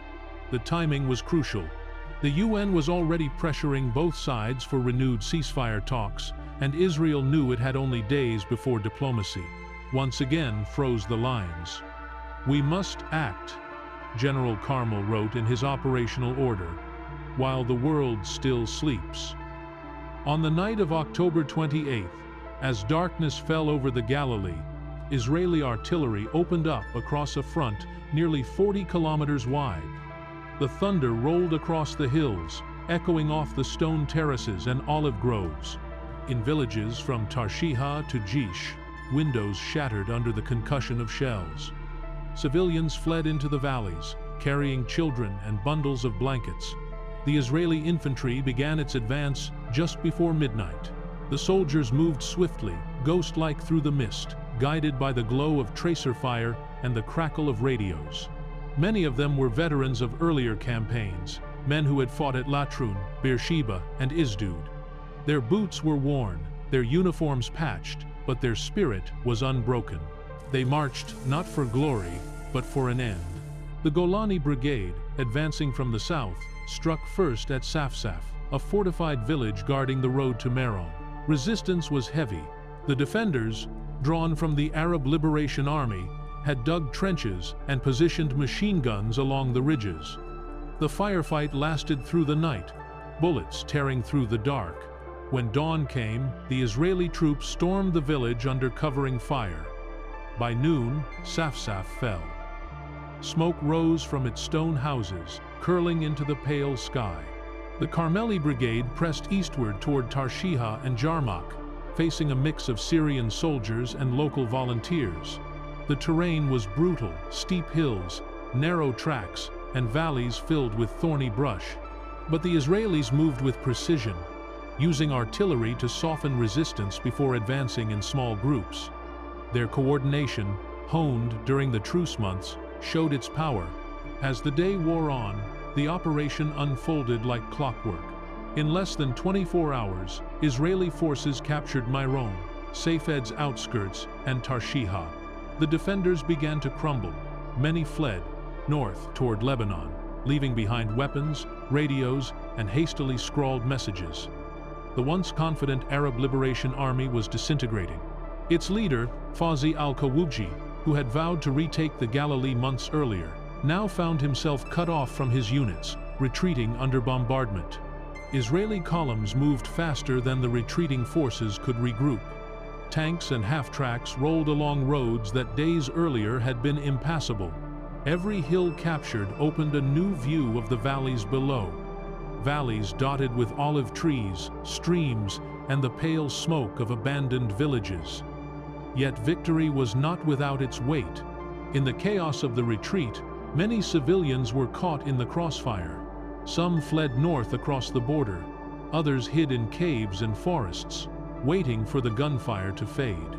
The fighting was swift, merciless, and confusing. Units moved so fast that orders sometimes lagged behind reality.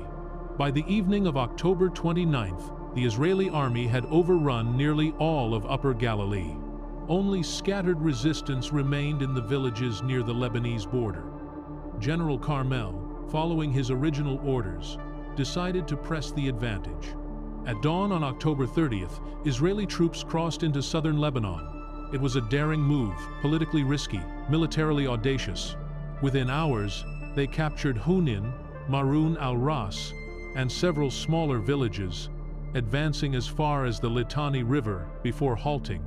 The campaign had moved so swiftly that even Israeli headquarters struggled to keep up with the reports. In less than 60 hours, the northern front was transformed. The Arab Liberation Army had ceased to exist as an organized force. Hundreds of its fighters were captured. Hundreds more melted away into Lebanon and Syria. The Lebanese army, surprised and unprepared, offered little resistance. Israeli forces established temporary outposts along the border hills, raising the national flag over each captured village. The soldiers were exhausted but euphoric. "We moved faster than thought," one officer later recalled. "We barely had time to feel fear." The operation had achieved in 2 days what months of stalemate had failed to accomplish: the complete control of the Galilee. In the captured areas, the aftermath was quiet and eerie. The villages stood empty, their doors hanging open, their wells dry. The air smelled of smoke and rain. Soldiers wandered the narrow lanes, their footsteps echoing against stone walls. Some found tables still set for meals, clothes folded neatly in corners, as if the residents had stepped out for a moment and never returned. War had moved faster than memory itself. For those civilians who remained, the elderly, the sick, the few who had refused to flee, the arrival of the Israeli soldiers brought both fear and relief. Some were escorted south to safer zones. Others stayed, bewildered by the speed with which their world had vanished. In Haifa and Tel Aviv, the news of Operation Hiram's success arrived like a fresh wind. Newspapers printed maps showing the new frontiers, stretching all the way to the Lebanese border. Radio announcers spoke of victory in calm, measured tones, mindful of the heavy cost that lay behind the triumph. For the soldiers in the field, celebration felt distant. They sat around campfires under the Galilean sky, their boots muddy, their faces streaked with exhaustion. Some smoked in silence. Others stared north toward the dark hills of Lebanon, wondering how far the war would yet go. The chill of autumn crept through the valleys, and for the first time in months, rain began to fall, soft, steady, cleansing. It hissed against the embers of their fires and washed the dust from their weapons. For a moment, the sound of rain was louder than the sound of war. Operation Hiram had lasted just 3 days, but its consequences would shape decades. Militarily, it was an overwhelming success. The Arab Liberation Army was destroyed, the Galilee secured, and Israel's northern borders effectively fixed. Strategically, it gave the young nation its first sense of geographic security, but politically, it deepened the wound of displacement. Tens of thousands of Arabs from the Galilee fled north into Lebanon, many never to return.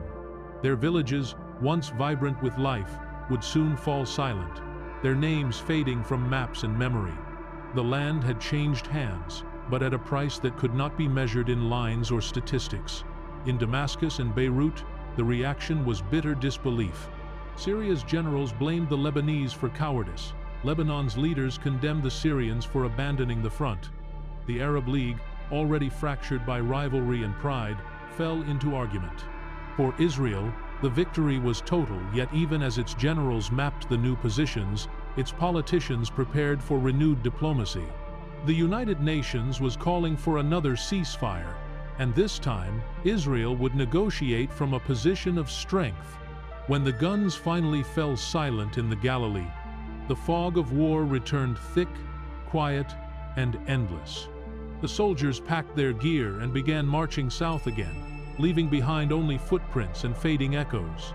The hills stood as they had for centuries, indifferent to who ruled them. The rain kept falling, soaking the battlefields, filling the wadis, and erasing the traces of struggle.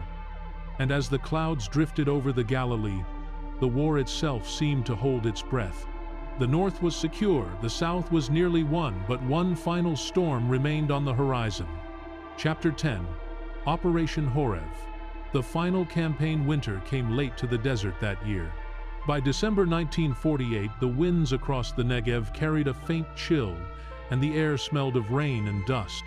The land that had burned under months of war now lay scarred and restless, dotted with wrecks of tanks, half buried in the sand, and the blackened remains of camps abandoned to silence. To the north, Galilee had fallen, quiet after Operation Hiram. To the south, the Egyptian army clung stubbornly to a chain of strongholds between Gaza and Beersheba. They still occupied the Gaza Strip, Khan Yunis, and the fortified outposts of the Fallujah pocket, where 4,000 Egyptian soldiers, exhausted, hungry, and commanded by officers who refused surrender, held their ground like ghosts of an empire that would not die. Beyond them stretched the open wilderness of Sinai, shimmering beneath the pale December Sunday. For the Israelis, the war had entered its last and most dangerous phase. They had survived the invasions, turned defense into counterattack, and now faced a final choice: either end the conflict on their own terms, or risk another year of bloodshed. Prime Minister David Ben-Gurion, reading the situation with the cold clarity of a man who had carried too many funerals, decided the time had come to strike one last blow. The operation was to be called Horeb, after the biblical mountain where Moses first heard the voice of destiny, a name chosen deliberately, for it would mark the culmination of Israel's struggle to stand as a nation. The objective of Operation Horeb was both simple and immense: drive the Egyptian army out of Palestine entirely, encircle and destroy the forces around Fallujah and Rafah, and if possible, push across the border into Sinai to force Cairo to the table.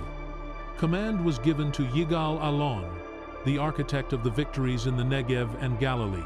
His troops, the Negev, Golani, and Ha-Negev brigades, were battle-hardened but weary, their uniforms threadbare, their vehicles patched together from months of improvisation. They had learned the desert's moods by heart: the biting cold that came after sundown, the mirages that danced at noon, the long hours when thirst seemed heavier than the rifle on their shoulders. Yet the morale was fierce. The soldiers understood that this campaign might end the war. "If we succeed," one sergeant wrote in his diary, "perhaps we can finally sleep without listening for the guns." On the night of December 22nd, as a gray dusk settled over the dunes, the assault began. Israeli artillery opened fire along a 50-kilometer front, its rumble rolling eastward toward the sea. Tracer rounds streaked across the horizon like falling stars. Under the cover of the bombardment, columns of trucks and half-tracks moved out from Beersheba, heading southwest through wadis that twisted like dry rivers. The first objectives were Egyptian outposts at Bir Tamila, Bir Asluj, and Auja al-Hafir, small fortifications scattered across the desert, manned by tired garrisons. At midnight, the Negev Brigade struck Bir Tamila, crawling through barbed wire and minefields before storming the trenches. The fighting was savage and brief. By dawn, the position was silent, except for the wind. To the south, another column attacked Auja al-Hafir, the hub of the Egyptian line. The defenders, surprised and disoriented, abandoned their guns, and fled into the dunes. Within 36 hours, the entire Egyptian front north of Sinai had collapsed. The sand was littered with abandoned vehicles and crates of ammunition glowing faintly under the sunday. Alon's plan unfolded with the precision of a trap. Once the outer defenses were broken, his brigades fanned out like fingers closing into a fist. The 8th Armored Brigade, commanded by Yitzhak Sada, swept west toward Rafah, cutting the coastal road that connected Gaza to Sinai. At the same time, the Golani Brigade advanced southward along the Hebron Hills, linking with the Negev units to encircle the Fallujah pocket. Inside the pocket, the Egyptian troops realized they were surrounded. Their supplies were nearly gone, and every attempt to break out was beaten back by Israeli fire. Still, they refused to yield. Letters captured from the encampment spoke of hunger, dysentery, and freezing nights, but also of stubborn pride. Among the trapped officers was Gamal Abdel Nasser, then a young major. He would remember these days the despair, the humiliation, and the iron discipline of the enemy, and they would shape the future of the Arab world. While the siege tightened around Fallujah, the main Israeli thrust continued westward. On December 28th, Alon ordered his forces to cross the border into Egyptian territory, a move as audacious as it was controversial. The columns rolled through the night, headlights covered, compasses guiding them across the featureless expanse. The soldiers could see lightning flickering far to the west, illuminating the horizon where Sinai met the sea. By dawn, they had reached the outskirts of El Arish, deep inside Egyptian land. Patrols raided supply dumps and airfields, destroying fuel depots and vehicles before withdrawing. The Egyptian command, shocked by the incursion, sent frantic messages to Cairo. Panic spread through the ranks. Entire units began retreating toward the Suez Canal. For a moment, it seemed the war might spill into Egypt itself. But politics, as always, drew its own line in the sand.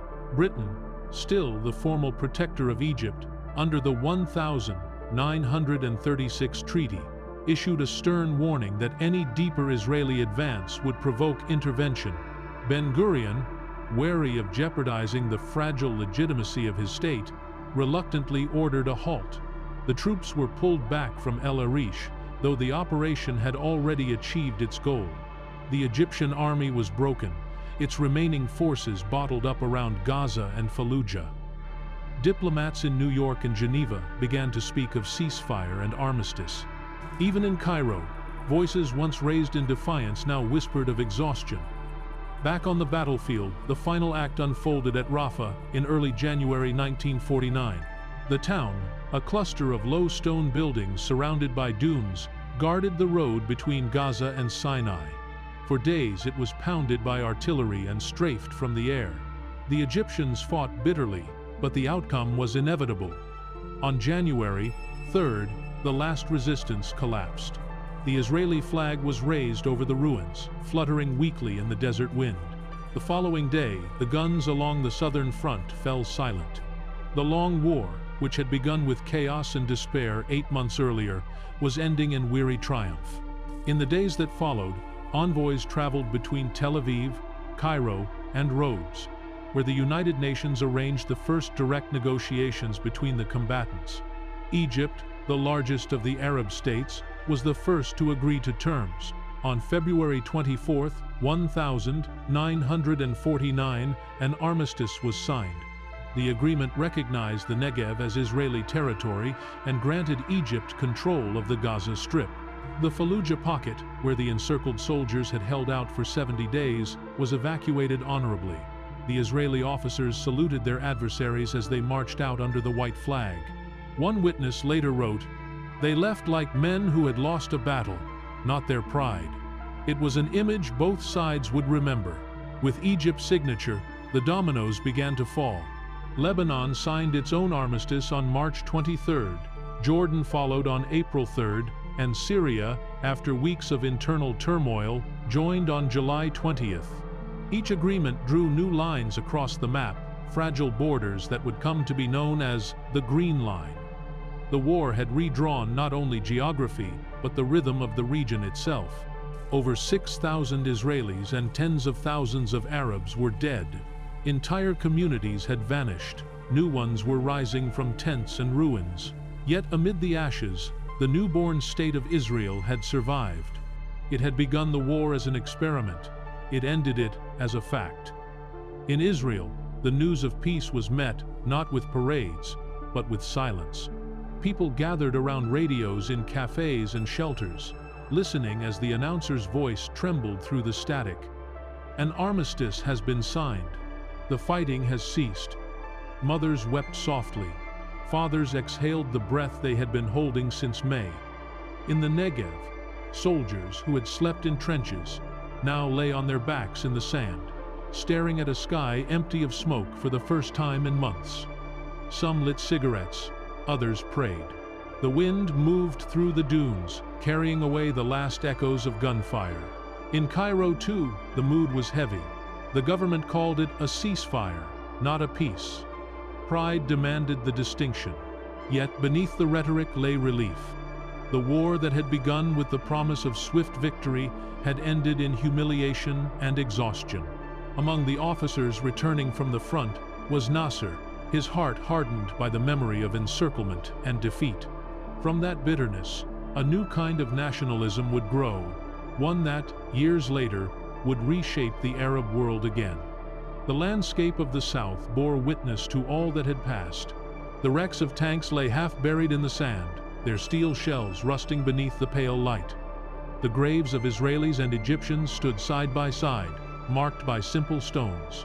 Over them, the desert wind sang a low, endless song. Shepherds returned to the wadis, and caravans once more crossed the open plain.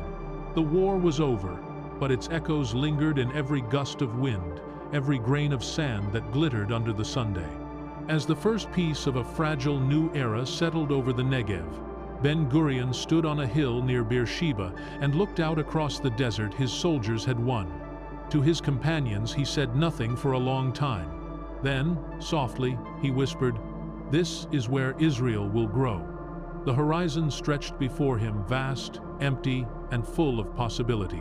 The silence that followed was not the silence of war's pause, but of a nation beginning to dream.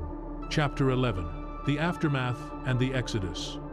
When the last echoes of artillery faded into the desert wind, a strange stillness settled over the land. The first Arab-Israeli war had ended not with a single decisive moment, but with exhaustion, a collective exhale that seemed to empty the very air. The soldiers returned from the front lines, weary and hollow-eyed, their uniforms torn, their weapons slung loosely at their sides. They had fought for survival, and they had won. Yet victory brought no celebration. Across the land, both Arab and Jewish families searched for the missing, counted their dead, and tried to make sense of what had been gained and what had been lost. The hills that had once echoed with battle now stood quiet, beneath a sky that seemed too blue, too indifferent. And beneath that silence lay the greatest wound of all the exodus of a people, the displacement of hundreds of thousands of men, women, and children whose lives had been swept away like footprints in the sand. In the weeks after the armistice, the roads of Palestine filled with the displaced. From the Galilee to Gaza, families walked with what little they could carry: blankets, a kettle, a photograph, a key to a house they would never see again. They called it Al-Nakba, the catastrophe. And to those who lived it, the word needed no explanation. Entire towns had been emptied in the tide of war. Jaffa, once a thriving port of orange groves and markets, stood half-deserted. Lydda and Ramel, captured in Operation Danny, were hollowed shells of their former selves. The refugee columns stretched for miles, winding through the hills and across the Jordan River, heading toward Lebanon, Syria, and Transjordan. The winter rains came early that year, and the mud clung to their shoes, turning every step into a struggle. Mothers wrapped infants in shawls, fathers pushed carts through the muck, and the old leaned on sticks, staring at the horizon with eyes that no longer saw the future. For many, the flight had not been planned. Some left their homes believing they would return within days, once the fighting ceased. Others were driven out by fear, by rumor, or by direct orders from advancing troops. The reasons varied from village to village, but the result was the same by the war's end. More than 700,000 Palestinians were living in exile. They settled in hastily built camps on the outskirts of Beirut, Damascus, Amman, and Gaza, where tents flapped in the cold wind and children played among the stones. International aid organizations, unprepared for a crisis of such magnitude, scrambled to respond. The United Nations Relief and Works Agency, UNRWA, was established to provide food, shelter, and medical care. But no agency could restore what had been lost: the sense of belonging, of home, of rootedness in the land their families had tended for generations. In Israel, the refugees' departure created a vacuum that the new state quickly filled. The abandoned villages, some still smoldering from battle, were taken over by settlers, many of them recent immigrants from Europe and North Africa. These newcomers, survivors of war and displacement themselves, arrived with little more than the clothes they wore. They saw in the empty houses a strange reflection of their own past, one people's return built upon another's exile. For some, it was a moral unease that would linger for decades. For others, it was simply the price of survival. The government, focused on absorbing hundreds of thousands of Jewish immigrants from war-torn Europe and Arab lands, declared many of the abandoned properties as absentee property and placed them under state control. Farms were redistributed, towns renamed, and new Hebrew words replaced old Arabic ones on maps and road signs. Within a few years, the physical landscape of Palestine had been transformed, the geography rewritten to mirror a new national story. Yet even in triumph, Israel bore its own scars. Over 6,000 Israelis, nearly 1% of the population, had died in the war. For a country barely born, the loss was staggering. Every kibbutz and town had its list of names carved into stone or read aloud on memorial days. Families who had fled Europe's ashes now found themselves grieving sons and daughters who had fallen defending their new home. The economy was in ruins, food and fuel were rationed. Veterans returned to lives that felt suspended between pride and grief. In Tel Aviv, people celebrated peace with a strange restraint, as though they feared to wake it. The cafes reopened, the buses ran again, but conversations often trailed into silence. They had survived, yes, but survival, they were learning, was not the same as peace. Across the borders, the Arab world seethed in humiliation. In Cairo, Damascus, and Amman, the governments that had promised victory now faced their people's anger. Egypt's soldiers returned home to quiet streets and bitter headlines. The monarchy's prestige was shattered, and the seeds of revolution were quietly sown. Among those who had endured the siege at Fallujah was Gamal Abdel Nasser, the young officer who would one day overthrow his king and redefine Arab nationalism. In Jordan, King Abdullah absorbed the West Bank and East Jerusalem, expanding his kingdom, but also deepening the rift with other Arab leaders who saw his move as betrayal. In Syria, coups and counter-coups followed in the wake of defeat, each claiming to restore honor lost in Palestine. The Arab League, formed to unite, now fractured under the weight of mutual blame. Meanwhile, the Palestinian refugees waited in tents, in schools turned into barracks, in the corners of cities that could not absorb them. They waited through the winter rains, through the scorching summer heat, through the endless bureaucratic shuffle of ration cards and relief lists. In the evenings, elders told stories of their villages, of the mulberry trees by the well, the mosque that echoed with the dawn call, the stone walls their grandfathers had built. They told these stories not just to remember, but to resist forgetting. The children listened, wide-eyed, memorizing the names of places they had never seen. "We will return," the elders said, though none knew when or how. Inside Israel, new arrivals kept coming, survivors of the Holocaust from Europe, Jews expelled from Iraq, Yemen, Egypt, and Morocco.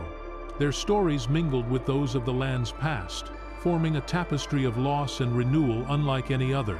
In transit camps outside Haifa and Jerusalem, families from Poland slept beside families from Baghdad. Their languages collided and intertwined. For many, it was a strange meeting of exiles, one people returning from ashes, another wandering into them. The air was filled with the sound of construction hammers, saws, and the murmur of Hebrew rising from the dust. The dream of a homeland had become reality, but it was a reality shadowed by sorrow. The United Nations, faced with the enormity of the crisis, proposed solutions that pleased no one. Resolution after resolution called for the refugees' right of return or compensation, but neither side trusted the other. The Israelis feared that mass return would threaten their fragile state. The Arab leaders refused to recognize Israel's legitimacy without it. Diplomacy became a theater of ghosts, each nation haunted by the people it had lost or expelled. The lines drawn on the map, the armistice borders of 1949, were not lines of peace, but of pause. They divided families, fields, and futures, creating a fragile calm that could be mistaken for stability. But beneath the quiet, resentment brewed like a slow fire. In the towns that survived the war intact, life crept forward. The markets reopened, the olive harvest returned, and the sea once again filled with the sound of fishermen calling across the waves. Yet nothing was the same. The war had changed not only borders but hearts.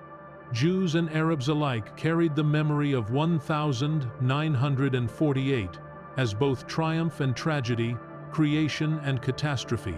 In every corner of the land, the echoes of that year could be felt in the songs sung by children, in the prayers whispered at graves, in the silence between neighbors who no longer spoke.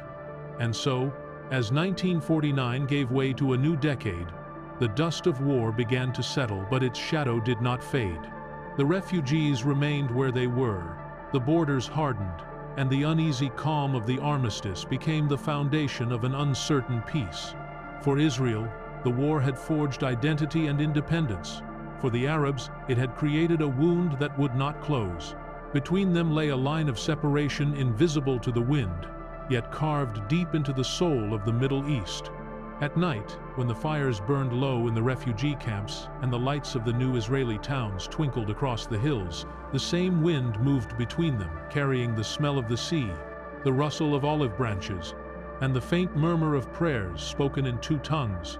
It was as if the land itself sighed, remembering all it had witnessed: the birth of a nation, the scattering of another, the sorrow and hope that clung to both. The war was over, but the story it began was only just unfolding. Chapter 12. The armistice lines in the shape of a new Middle East. When the guns finally fell silent and the echoes of battle faded into the hills, the land of Palestine lay divided not by rivers or mountains, but by lines drawn in ink. These were the armistice lines of 1949, later known as the Green Line, because of the color the cartographers used to trace them on their maps. To the soldiers who had fought through the chaos, the lines meant rest. To the diplomats, they meant a fragile truce. But to the people who lived along them, the farmers, shepherds, and families, whose homes now straddled new frontiers, they were neither victory nor peace, but something colder, something in between. The war had ended, but it had not resolved anything. It had merely frozen the conflict in place, giving it borders and time to breathe. In the weeks after the final ceasefire, diplomats and generals gathered on the island of Rhodes, far from the dust and broad ruins of the Holy Land. They met in quiet rooms, with coffee and maps spread across long tables. There, under the weary eyes of United Nations mediators, the armistice agreements were written, line by line. Egypt signed first, on February 24, 1949, conceding the loss of the Negev, but retaining the Gaza Strip, a narrow ribbon of land where thousands of refugees now crowded under tents. Lebanon followed on March 23, its border left largely unchanged. Jordan, which had occupied the West Bank and East Jerusalem, signed on April 3, formalizing its control over the heart of historical Palestine. Syria, the last to come, delayed until July 20, agreeing to a demilitarized zone along the Sea of Galilee. Each agreement bore the same language, not peace, but cessation of hostilities. None dared call it final. The diplomats understood what the soldiers already knew, that this was not an end, but an intermission. On the maps drawn that spring, the new state of Israel emerged larger than the one envisioned by the United Nations Partition Plan of 1947. It now held 78% of the territory of the former British Mandate. To its west lay the Mediterranean, calm and blue. To its east, the new frontier cut through hills, fields, and villages like an invisible scar. In Jerusalem, the green line split the city in two. On one side, the Israeli flag fluttered over West Jerusalem. On the other, the green banner of the Arab Legion flew above East Jerusalem and the Old City, where the call to prayer echoed from the Dome of the Rock. A wall of barbed wire and barricades divided neighborhoods that had once shared streets and markets. In the mornings, merchants on either side could still hear the bells of the churches and the murmur of prayers from across the divide, but they could not cross. The Holy City had become two cities' mirror images of faith and loss. In Tel Aviv, the news of the armistice was greeted with weary relief. Crowds gathered on Allenby Street, listening to radios perched on balconies. The announcer's voice trembled slightly as he spoke of a peace that is not yet peace, but enough to rest. Across the cafes and homes, people wept quietly, their joy tempered by exhaustion. For many, it was the first time they had slept without fear of sirens. In the Negev, soldiers who had fought through Operations Yoav and Horev dismantled their camps, leaving behind the graves of friends marked with simple wooden signs. The desert wind erased the last footprints of war, sweeping across the dunes like a sigh. In Galilee, farmers returned to their fields, turning over soil still littered with shrapnel, trying to coax life from a ground that had seen too much death. Life crept back slowly, shyly, like grass after a fire. Across the border, in Cairo and Damascus, the mood was darker. The Arab world had been united in cause, but divided in defeat. Egypt's King Farouk, once hailed as the champion of Arab unity, faced growing unrest. His army's humiliation in Palestine exposed the rot within his regime, and whispers of rebellion began to stir among his officers. In Jordan, King Abdullah, though strengthened by his annexation of the West Bank, was viewed with suspicion by his neighbors, accused of betrayal for signing an early armistice. In Syria, the defeat shattered what little stability remained. The years that followed would bring coups and counter-coups, each promising to avenge 1948.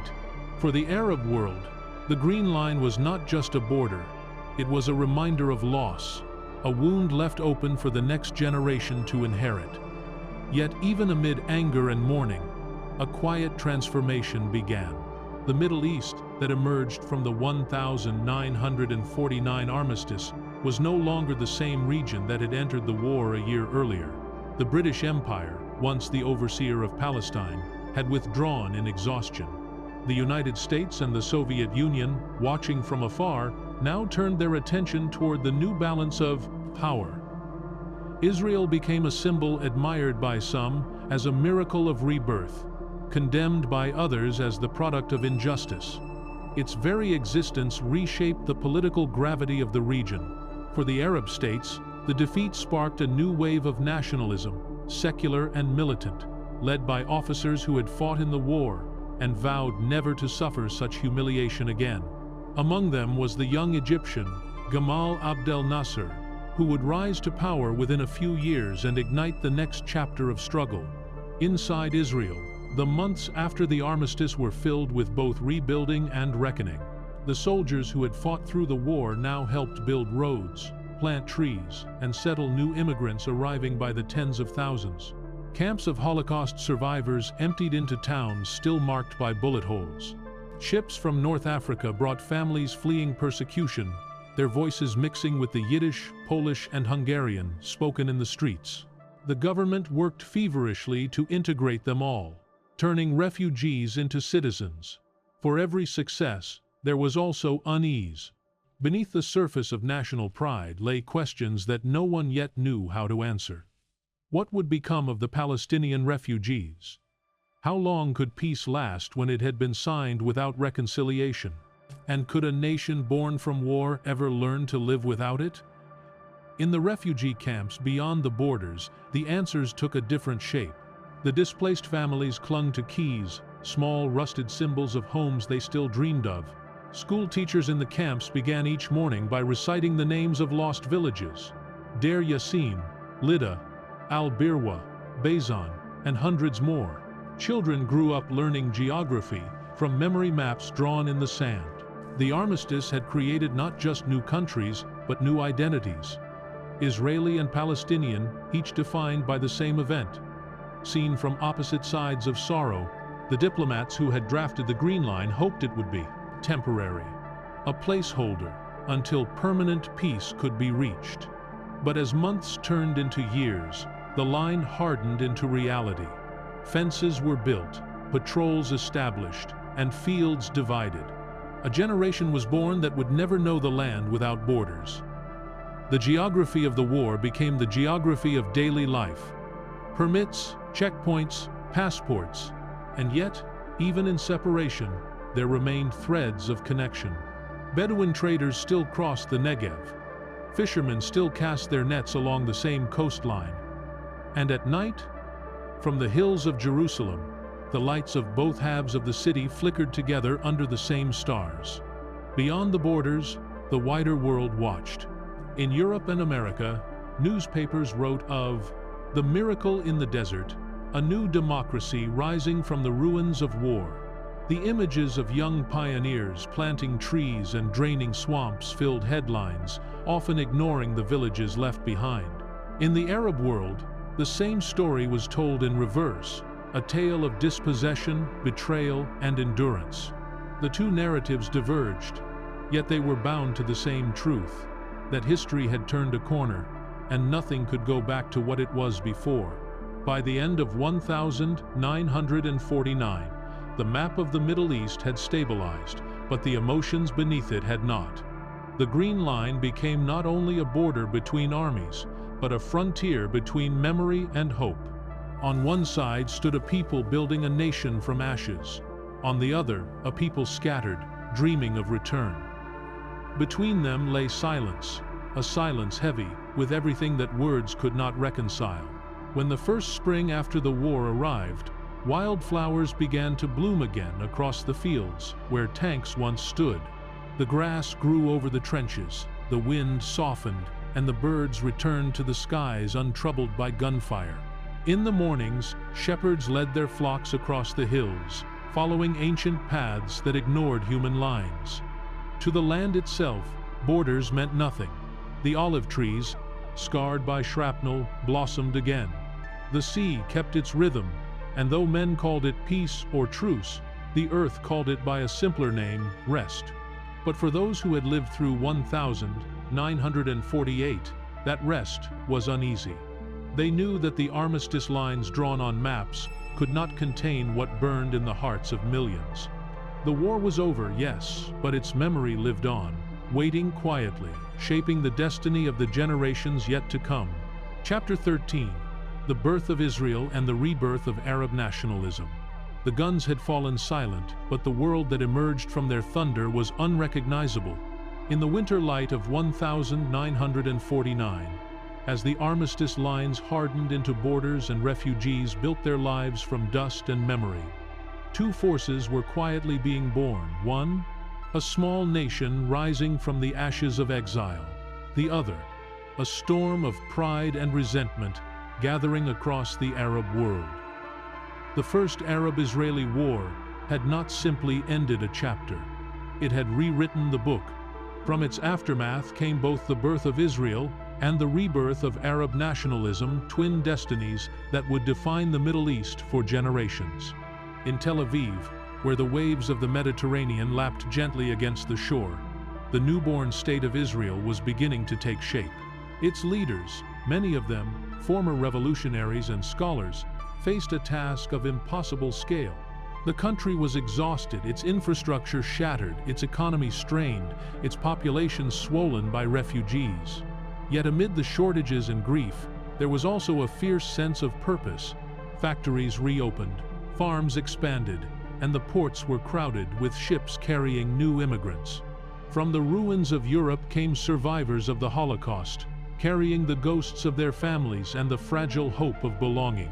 From Baghdad, Alexandria, and Casablanca came Jewish communities, driven out by anger and fear, arriving with ancient songs and languages that would soon mix with Hebrew in the streets. The tiny nation's population doubled within a few years.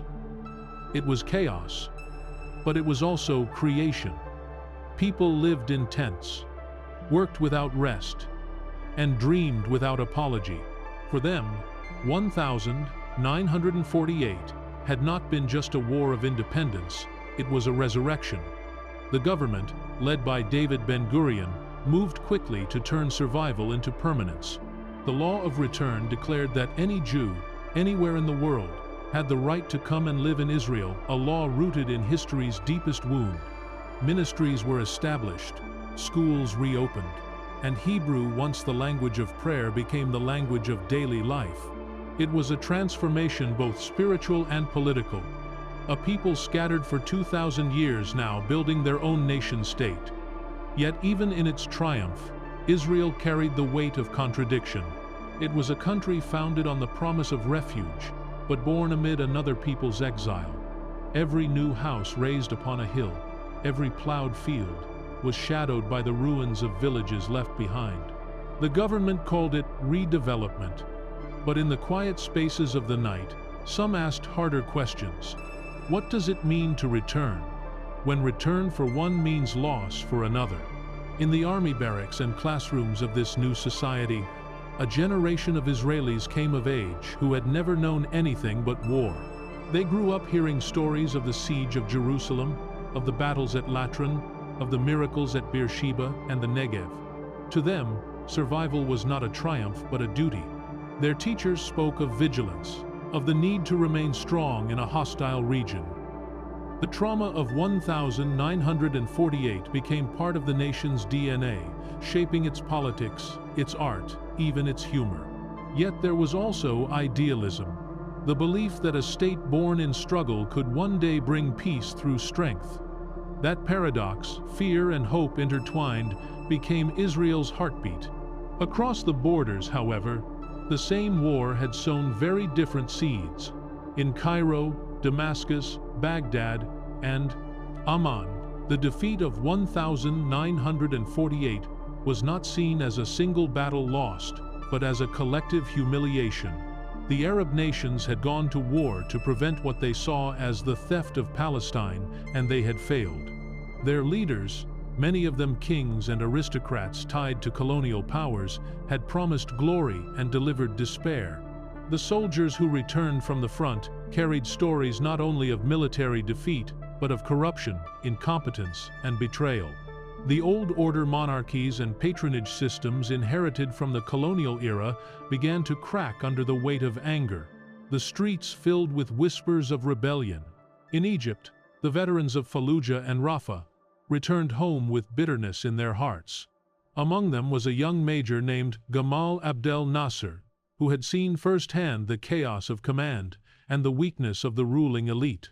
To him, the loss of Palestine was not just a military failure but a moral one, proof that his country needed rebirth. With his comrades, he began to plan quietly, methodically, for change. Within 3 years, they would overthrow King Farouk in the Free Officers' Revolution, toppling a monarchy that had reigned for centuries. From the rubble of that palace coup, modern Arab nationalism was reborn not as an idea whispered in coffeehouses, but as a movement that would sweep across continents. Nasser's rise was not an isolated event. In Syria, the army staged its first coup in 1949, toppling a government blamed for defeat. In Iraq, young officers spoke openly of revolution, their words echoing through the barracks at night. Across the Arab world, poets, teachers, and soldiers began to speak a new language, one of unity, independence, and revenge. They called for the liberation of Palestine, but what they truly sought was the liberation of themselves from kings, from colonialism, from humiliation. The loss of 1948 became the fire that forged their vision. While the Arab capitals stirred with revolution, Israel built walls of defense and identity. It saw the rise of kibbutzim, cooperative communities where idealism mixed with hardship and where young men and women worked the soil with rifles slung over their shoulders. In the evenings, as the sun sank over the fields, they sang folk songs that spoke of love, exile, and return. Many had lost everything in Europe. Here, in the rocky soil of Galilee or the sands of the Negev, they found purpose. The economy, though poor, pulsed with energy. Tel Aviv became a city of cranes and scaffolding, its skyline rising with each passing year. Jerusalem, still divided by barbed wire, remained the heart of longing, a city waiting for reunion. But the shadow of war lingered. The borders were tense, marked by occasional skirmishes and raids. The refugees across the Green Line watched from afar, their eyes fixed on the hills of their former homes. The Arab League, humiliated but unbroken, refused recognition of Israel and instead vowed to continue the struggle by other means. Propaganda, training, and politics became new weapons. The dream of unity, one Arab nation from the Atlantic to the Gulf, began to take hold. For the first time in centuries, millions across the Arab world felt part of a single cause. In the years that followed, the legacy of 1948 hardened into ideology. In Israel, remembrance turned into vigilance, the lesson that weakness invites destruction. In the Arab world, defeat turned into defiance, the belief that one day history would be reversed. Between these two certainties lay a silence no treaty could bridge. Diplomats met, promises were made, but distrust was thicker than the ink on the maps. The refugee camps became cities of longing. The armistice lines became walls of memory. Both peoples carried the war inside them, shaping their identities not through what they had, but through what they had lost. Still, amid the bitterness, there were flickers of connection. A few journalists and intellectuals, on both sides, wrote cautiously of understanding of the need to see the other, not as a myth, but as human. Their words were drowned out by louder voices, but they existed, fragile as olive blossoms in spring. In markets divided by borders, traders sometimes crossed quietly, exchanging goods and glances. In the skies above the Holy Land, birds migrated as they always had, unbothered by the lines men had drawn. By the mid-1950s, the transformation that began in 1948 was complete. Israel had become a state recognized by the world, militarily strong, politically stable, but forever wary. Arab nationalism, led by Nasser, had become a force capable of toppling empires and reshaping maps. Both owed their birth to the same war, the same crucible of fire and hope that had consumed Palestine a decade earlier. History, it seemed, had not divided them as much as mirrored them. Two peoples seeking dignity in the aftermath of loss, each seeing in the other the reflection of what they feared and desired most. And so, the silence after 1948 was not the silence of peace, it was the deep, steady inhale before the next storm. A storm that would come in 1956, then 1967, then again and again, as the legacy of the First War rippled through time. But for that brief moment, at the dawn of the new Middle East, the land itself seemed to rest.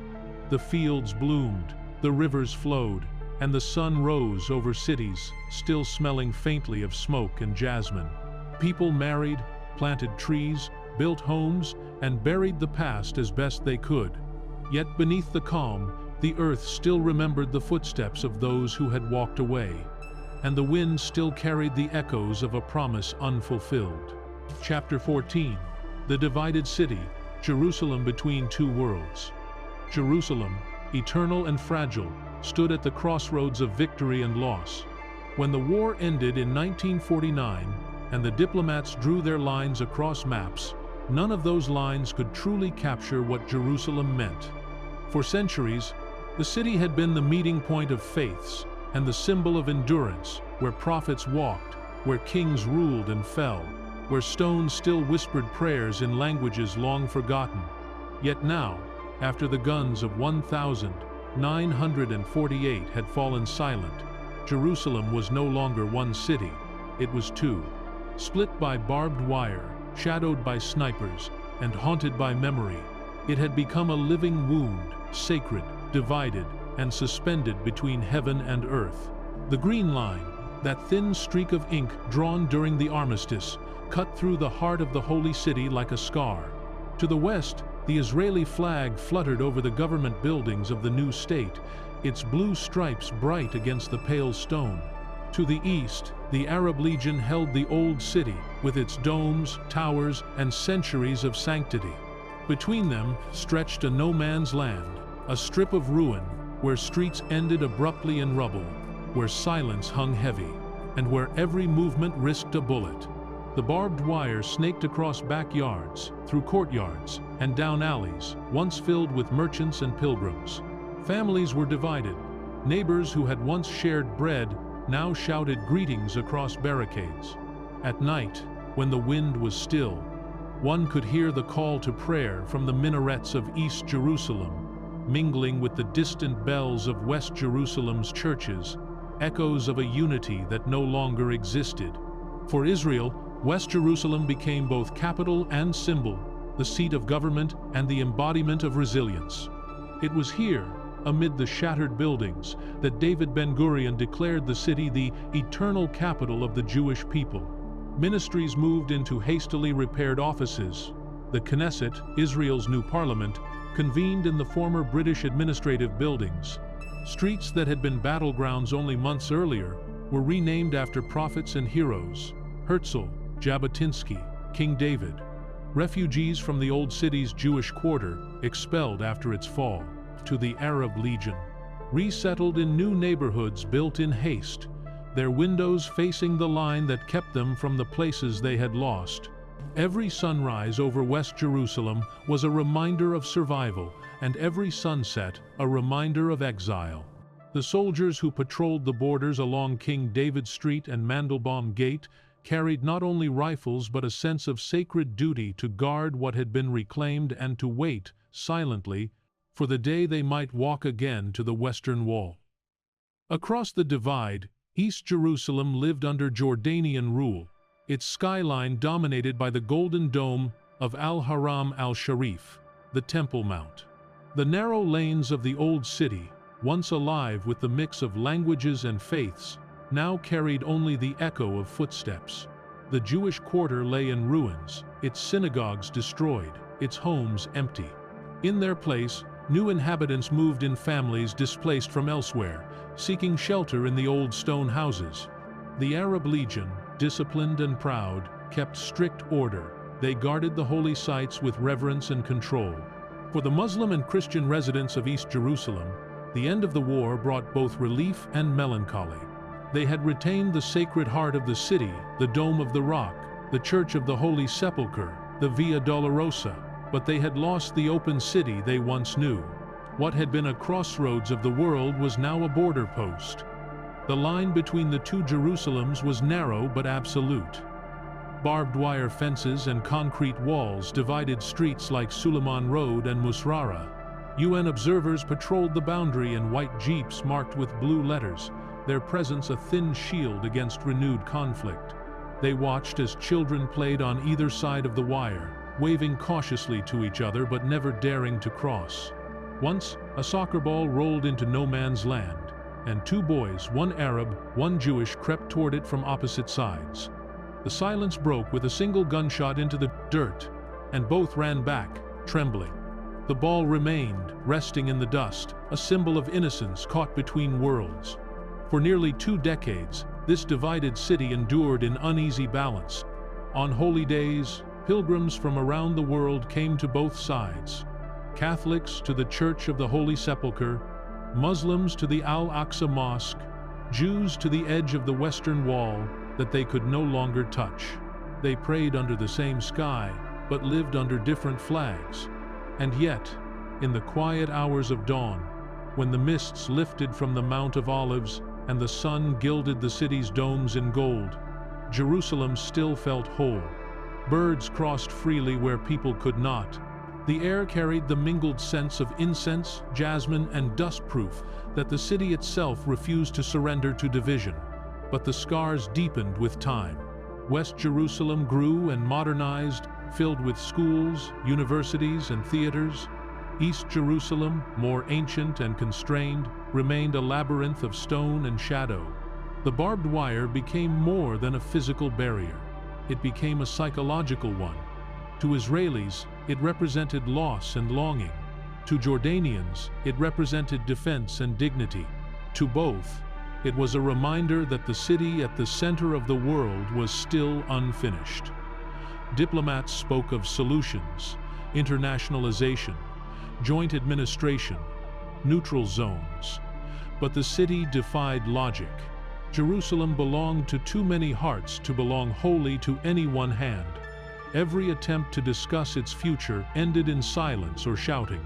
The United Nations, which had once envisioned the city as a place of shared guardianship, now kept its distance, weary of the endless argument. Only the people who lived there, the shopkeepers, priests, soldiers, and children, learned how to live with the tension. They walked the narrow edges of coexistence, like tightrope walkers over history's abyss. In West Jerusalem, life carried on with a sense of defiant normalcy. Buses rumbled down Jaffa Road, newspapers were printed, theaters staged plays about faith and endurance. At night, lights twinkled across the hills, and in the cafes near Zion Square, young couples whispered dreams of peace that seemed impossible yet necessary. In East Jerusalem, merchants in the souks sold spices, prayer beads, and copper lamps beneath the arched ceilings of the old bazaars. The muezzin's call drifted through the alleys at dawn, answered by the bells of nearby churches. The rhythms of worship continued unchanged, as they had for centuries, as though the city itself refused to acknowledge the lines drawn across it. For those who lived in exile beyond Jerusalem's hills, the city remained a symbol of loss for some, of destiny for others. To Palestinian refugees in camps across Jordan and Lebanon, it was the dream at the center of their stories, a name whispered in evening prayers. To Jews scattered across the world, it was the heartbeat of return, the promise that anchored their identity. And for Christians, it was the eternal reminder that faith and suffering walk hand in hand. Nowhere else on earth carried so much longing, so much history compressed into so small a space. The divided city became a mirror of the divided world. In the years that followed, as the Cold War deepened and empires shifted, Jerusalem stood as a symbol for all humanity's contradictions, faith and fear, memory and ambition. It was both wound and cure, both beginning and end. Each side guarded its half with pride, yet both knew that the city would never truly belong to anyone alone. In the evenings, as the sun dipped below the Judean hills, the city's two halves were bathed in the same golden light. From the ramparts of the old city, a Jordanian soldier could see the rooftops of West Jerusalem glowing in the distance.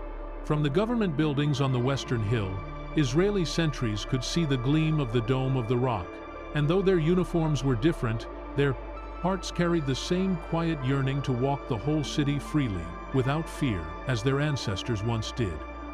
The poets of the time called Jerusalem the city with two faces. One turned toward the future, modern and defiant. The other gazed backward, ancient and wounded. And yet, beneath the wire and the walls, the same stones held the weight of centuries, stones that had seen kings crowned and empires fall, prophets weep and conquerors kneel. The city had endured Babylon, Rome, the Crusades, and the Ottomans. It would endure this too. By the early 1962, a strange peace had settled over Jerusalem, a peace of habit rather than reconciliation. The soldiers at the checkpoints grew older. The children on both sides grew used to the sight of the wall, and the world, distracted by new conflicts, forgot for a while that this city remained divided. But Jerusalem never forgets. Beneath its silence, the fault lines of history continued to shift, waiting for the next tremor that would once again test its walls. And when that tremor came, less than 20 years after the first, it would shake not just the city, but the entire Middle East. Yet for now, in that fragile lull between wars, Jerusalem lay still beneath its twin skies, dreaming the dreams of prophets and soldiers alike of unity, of peace, and of the day when its two halves might finally become one again. Chapter 15. The Cold War comes to the Middle East. The guns of the First Arab-Israeli War had gone silent, but the world beyond the desert was growing louder. In 1949, as the Middle East tried to find its breath, the great powers of the age, the United States and the Soviet Union, were already shaping the next conflict, one that would be fought not for territory alone, but for influence, ideology, and control of the future. The ashes of the Second World War had given rise to a new kind of struggle, and the lands between the Mediterranean and the Persian Gulf would soon become its classed arena. For the Middle East, the Cold War did not arrive with the crash of bombs, but with the whisper of promises, alliances offered, arms traded, debts incurred, and loyalties tested. The map of the region, already scarred by the 1948 war, would soon become a chessboard, each square lit by the ambitions of faraway empires. At first, the new state of Israel was small enough to be overlooked by the titans of the Cold War, a flicker on the periphery of larger designs. But as months turned into years, it became clear that this young nation, born in defiance and survival, stood at the crossroads of global power. Its existence challenged the Arab world, destabilized old alliances, and carried immense symbolic weight for both East and West. To Washington, Israel was a potential ally, democratic, Western-minded, and modernizing. To Moscow, it was a mystery, socialist in its ideals, yet tied to the capitalist world. In its early years, Israel walked a delicate line between the two powers. Many of its founders, including David Ben-Gurion and Golda Meir, admired American democracy, but also believed in socialist labor ideals that resonated with the Soviet ethos. The kibbutzim, those collective farms built on equality and shared labor, were seen by Moscow as echoes of their own revolution. For a brief moment, the Soviet Union even supported Israel's creation, partly to weaken British colonial influence in the region. Soviet bloc nations like Czechoslovakia supplied the weapons that had turned the tide in 1948. But that moment of alignment was fleeting. The Arab defeat in Palestine had stirred a powerful reaction across the Middle East, a wave of nationalism, pride, and vengeance. And it was toward this restless energy that the Soviet Union soon turned its gaze. From Damascus to Cairo, leaders and military officers saw in Moscow a counterweight to Western dominance. The British Empire, exhausted and shrinking, still held influence in Egypt, Jordan, and Abd Khanich, Iraq. But its power was fading. The United States, eager to contain communism, stepped into the vacuum, offering aid and alliances. The Middle East became the fault line of the new bipolar world. Washington and Moscow, capitalism and socialism, West and East.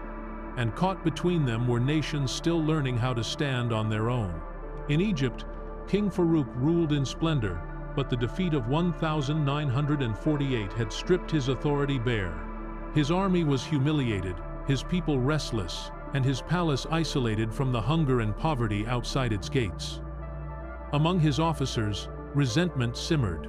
Men like Gamal Abdel Nasser, Anwar Sadat, and Abdel Hakim Amer, veterans of the Palestinian campaign, spoke quietly of revolution, of dignity, of reclaiming Egypt from foreign control. They watched as American and British advisors moved freely through their ministries, as British troops still occupied the Suez Canal zone, and they vowed to end it. The spark of their anger would ignite in 1952. When tanks rolled through Cairo, the monarchy crumbled, and the free officers seized power. That coup, modest and bloodless at first, would send shockwaves through the Arab world. For the first time in generations, Arabs had overthrown their own rulers without Western intervention. A new leader, Nasser, emerged from the smoke of history. Young, charismatic, and determined to forge a future free from both East and West. To Washington, Nasser's rise was uncertain but promising. At first, the United States saw him as a reformer, a nationalist who might modernize his country and resist communism. But to the Soviets, he was something more, a symbol of anti-imperial defiance, a man whose revolution echoed the struggles of colonized peoples everywhere. Both sides courted him, offering aid and arms, but Nasser refused to be anyone's puppet. "We will not be slaves again," he declared, his voice booming through radios across the Arab world. Under his leadership, Egypt became the Minderboos, heart of a new ideology, Pan-Arabism, the belief that all Arabs were one people, bound by language, history, and destiny. In this vision, Palestine was not a lost province, but the unhealed wound of the Arab soul. Israel watched these developments with both fascination and fear. Its leaders, though weary of war, knew that the peace signed in 1949 was fragile. The Arab nations had not recognized its right to exist. They had merely paused to recover. The rhetoric from Cairo, Damascus, and Baghdad grew sharper by the year. Arab newspapers spoke of redemption, of the day of return. In Israeli classrooms, children practiced air raid drills. In the fields, young soldiers trained beside farmers, turning plows into defensive lines.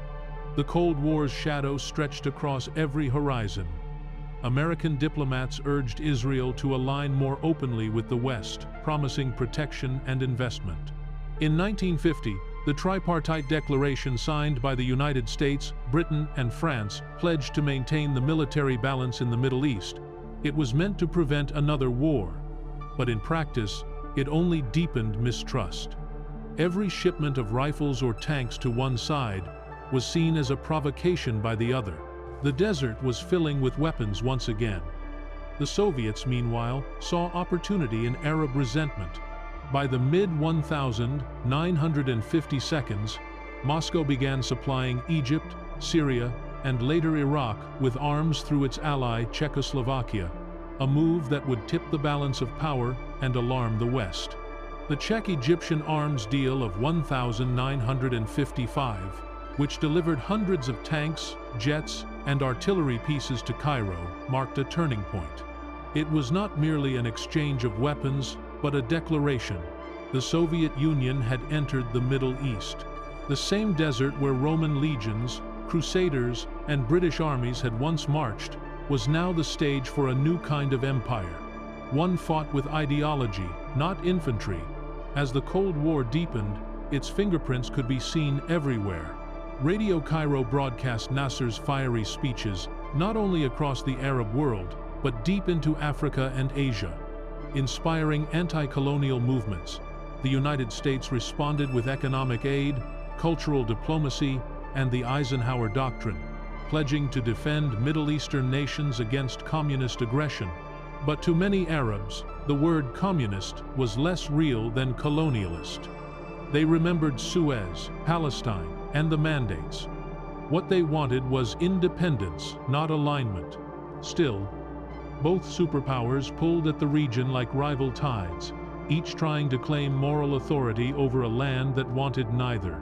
For Israel, the tightening embrace of East and West brought both security and isolation. American sympathy deepened, especially among the public, but formal alliance remained distant. The Jewish state, though admired for its resilience, was seen as a potential liability in a region vital for oil and stability. Washington courted Arab rulers with equal intensity, trying to keep them from drifting toward Moscow. It was a balancing act few could sustain.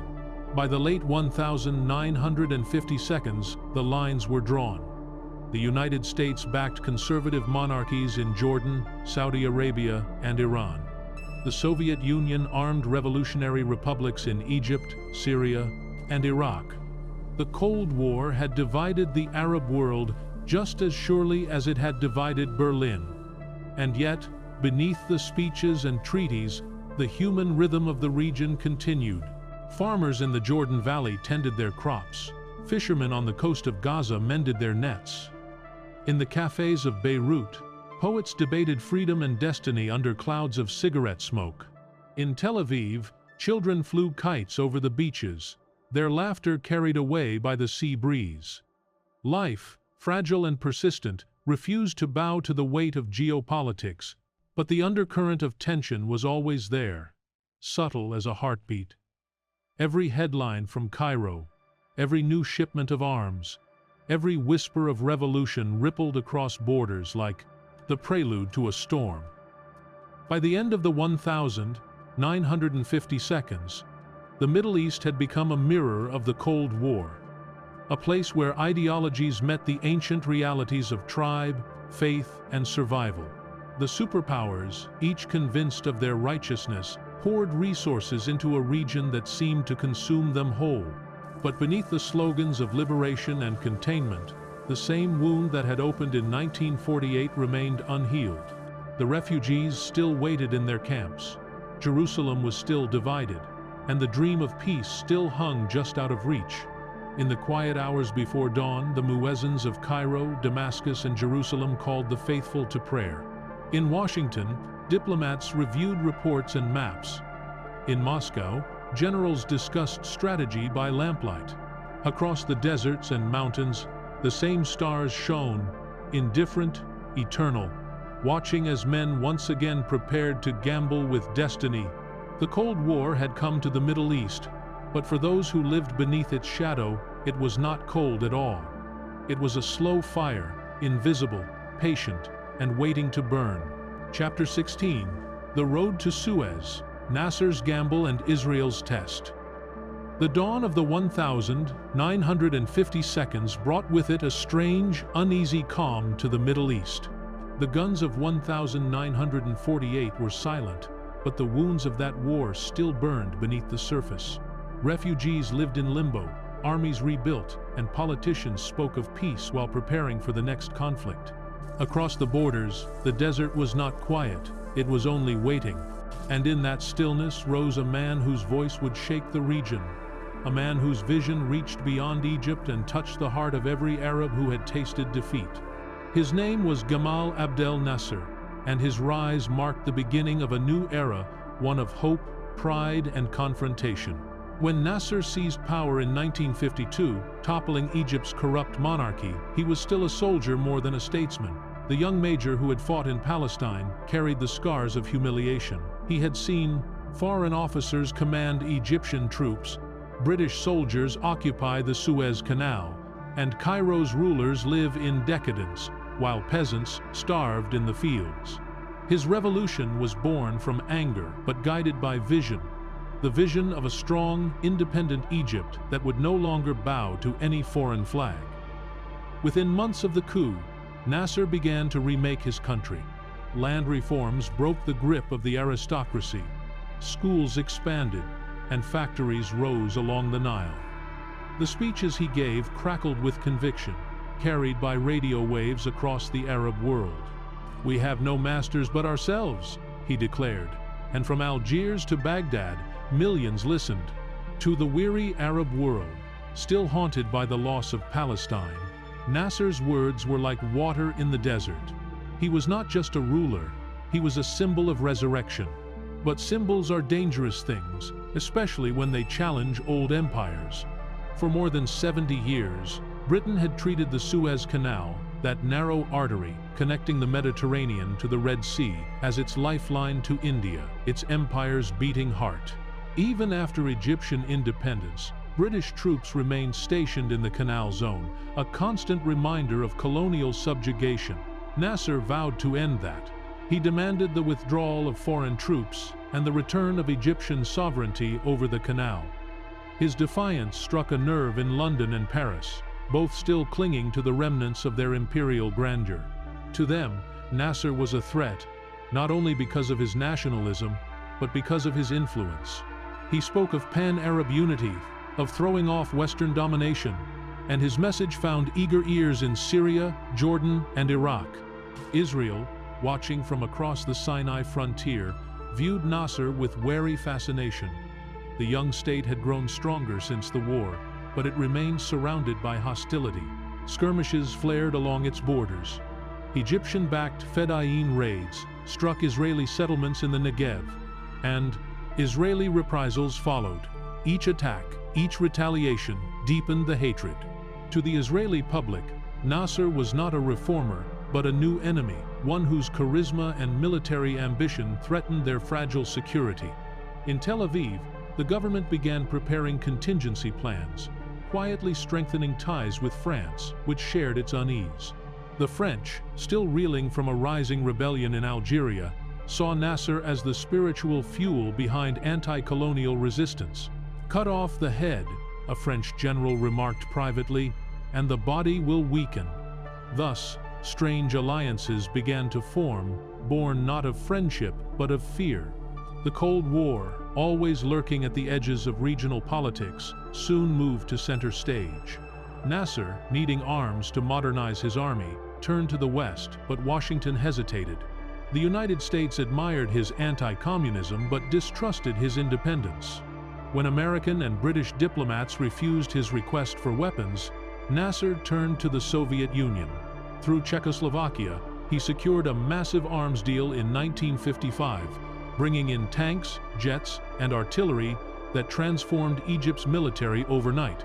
The West was stunned. A red tide, they feared, was rising along the Nile. But Nasser was no communist. He was pragmatic, a nationalist, playing both sides for Egypt's gain. "We buy weapons," he told his ministers, "not ideologies." Yet, in the eyes of Washington and London, the line had already been crossed. Tensions climbed higher still when Nasser moved to build the Aswan High Dam, a colossal project meant to tame the Nile and electrify Egypt. The dam was to be his masterpiece, proof that Egypt could control its destiny. At first, the United States and Britain promised to help finance it. But when Nasser recognized communist China and refused to join Western alliances, the funding was abruptly withdrawn. On July 26, 1956, standing before a cheering crowd in Alexandria, Nasser made his move. "They think they can control us with money," he thundered, "but the Suez Canal belongs to us." With that, he announced the nationalization of the Suez Canal Company. The crowd erupted in jubilation. Across the Arab world, radios crackled with his words. Egypt had taken back its lifeline, and Nasser became the hero of the Arab people.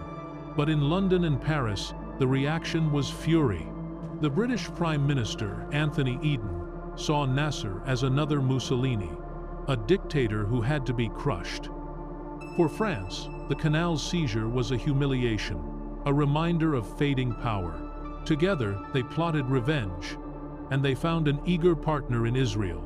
For months, secret meetings took place in villas and safe houses in Paris and Sèvres, where British, French, and Israeli officials crafted a plan. Israel would strike first, invading the Sinai Peninsula and advancing toward the canal. Britain and France would then intervene, claiming to separate the warring sides, but in reality aiming to retake the canal and topple Nasser. It was a plan of deception, born from desperation, wrapped in the language of peace. On October 29, 1956, the storm broke. Under the blazing desert sun, Israeli paratroopers dropped deep into Sinai, capturing key passes and airfields with stunning speed. Within days, armored columns advanced toward the Suez Canal, cutting through Egyptian defenses. Britain and France issued an ultimatum, one that both Cairo and Tel Aviv ignored, and soon began bombing Egyptian airfields. The skies above the canal, filled with the roar of jets and the black smoke of burning oil tanks. The world watched in disbelief as three nations, one old empire, one fading, and one newly born, waged war against a single state that had dared to defy them. On the ground, Israeli forces achieved near-total victory. Within a week, they had captured Sharm el-Sheikh, reopening the Straits of Tiran, and stood poised at the canal's edge. The Egyptian army, though brave, was overwhelmed. But if the military outcome seemed certain, the political cost was not. In Washington, President Dwight D. Eisenhower was furious. The Cold War's fragile balance was being shattered by an old colonial adventure. In Moscow, Nikita Khrushchev thundered threats. warning of nuclear retaliation. The world teetered on the brink. Under immense American pressure, Britain and France were forced to withdraw, their imperial arrogance exposed to the world. Israel, too, was compelled to retreat from Sinai in early 1957, though not without securing key concessions, including the reopening of the Straits of Tiran and the establishment of a United Nations emergency force along the border. When the dust settled, the outcome was paradoxical. Militarily, Israel had triumphed. Politically, Nasser had. Though his army had been defeated, he emerged as the undisputed leader of the Arab world, the man who had faced down empires and survived. In Cairo, crowds chanted his name. Across the region, his portrait hung in coffeehouses and classrooms. For Israel, the war had proven its military prowess and earned it new respect, but it had also revealed the limits of Western support. Britain and France, humiliated and weakened, would never again dictate the fate of the Middle East. The age of empire was over. The age of nationalism, Arab and Israeli alike, had begun. In the months that followed, the canal was reopened under Egyptian control, and Nasser stood at its banks like a pharaoh reborn. The ships that passed through carried not only goods, but symbols of independence, of defiance, of a new world order taking shape. The Suez Crisis had shown that the Middle East was no longer a pawn of the great powers. It was now a player in its own right, but it had also shown that the Arab-Israeli conflict was far from resolved. If anything, the road to peace had grown longer, winding through pride, ideology, and the restless ambitions of men who refused to yield. At night, as the Nile shimmered under the moonlight and the desert winds whispered across the empty battlefields of Sinai, both sides took stock of what they had gained and what they had lost. Egypt, though scarred, stood unbowed. Israel, though victorious, remained encircled. The balance of fear had been restored, fragile and temporary. The Suez Canal, that narrow blue ribbon of water, flowed on as it always had, indifferent to the empires, the armies, and the men who fought to claim it. Chapter 17. Between Wars, the Shadow Years, 1957–1966. After the fires of Suez died down and the smoke lifted from the desert, the Middle East entered a strange kind of silence, a silence that hummed with tension. The year was 1957, and the world called it peace, but it was peace only in name. Beneath the surface, the wounds of the last war still bled, and new scars were already forming. The Suez Crisis had changed everything. Britain and France, the old colonial masters, were gone. The United States and the Soviet Union now cast their long shadows over the region. And Gamal Abdel Nasser, the Egyptian officer who had once dreamed of national dignity, now stood as the voice of all Arabs. His speeches, carried by Radio Cairo, rolled like thunder across the deserts and mountains, proclaiming that the Arab world would never again bow to the West, nor to Israel. In coffeehouses from Casablanca to Damascus, young men leaned forward to listen, their eyes alight with belief. For them, Nasser was not merely a president. He was the embodiment of possibility, the man who had faced empires and survived. But for Israel, his voice was the sound of danger, the echo of a coming storm. In the years that followed, the balance of power shifted quietly but dramatically. Egypt rebuilt its army with Soviet aid. New tanks, MiG fighter jets, artillery and radar systems began arriving through Alexandria's ports. Soviet engineers and advisors worked alongside Egyptian officers, while students were sent to Moscow for military training. To the east, Syria aligned itself even more closely with the Soviets, signing arms deals and adopting socialist rhetoric that mirrored Nasser's. In Iraq, a bloody coup in 1958 toppled the Hashemite monarchy, and the new revolutionary regime declared its allegiance to Arab nationalism. The Baghdad Pact, a Western-led alliance meant to contain communism, crumbled. Across the Arab world, kings and emirs trembled as the call for unity for liberation grew louder, and at the center of it all was the lingering wound of Palestine, the cause that united rich and poor, secular and devout, young and old. Every government invoked it, every crowd chanted it, and every child in a refugee camp grew up hearing that someday they would return. Israel, too, was changing. The young nation, just a decade old, had proven its strength on the battlefield, but now faced the challenge of endurance. Hundreds of thousands of new immigrants continued to pour in, survivors from Eastern Europe, Jews expelled from Arab countries, and families from North Africa and Iran. The population doubled and then tripled in a few short years. New towns rose on the ruins of old villages. Kibbutzim expanded into the Galilee and the Negev. The economy, fueled by American aid and reparations from West Germany, began to flourish. Yet prosperity could not erase the sense of isolation. Surrounded by hostility, Israel felt like a fortress thriving, but besieged. Every border was tense, every patrol alert. Along the Gaza Strip, Fedayeen raids resumed, striking farms and buses before vanishing into the night. Israeli reprisals followed, swift and often brutal. The rhythm of violence became routine, a deadly heartbeat marking time between wars. While Egypt and Israel glared at each other across the desert, the Cold War deepened its hold on the Middle East. The United States, fearing Soviet influence, declared the Eisenhower Doctrine in 1957, pledging support to any nation resisting communism. American money and weapons flowed into Jordan, Lebanon, and Saudi Arabia, while Soviet aid expanded in Egypt and Syria. The region became a geopolitical fault line, where ideology and identity fused into one combustible mix. But for the people living within those borders, the farmers, laborers, and refugees, these global struggles felt distant compared to the daily hardship of survival. The refugee camps that had sprung up in 1948 had now become permanent settlements. Children born there had never seen their ancestral homes, yet they could recite the names of lost villages as if they were maps of the soul. Education was scarce, jobs scarcer still, and anger always abundant. Nasser, ever the master of symbolism, sought to transform that anger into unity.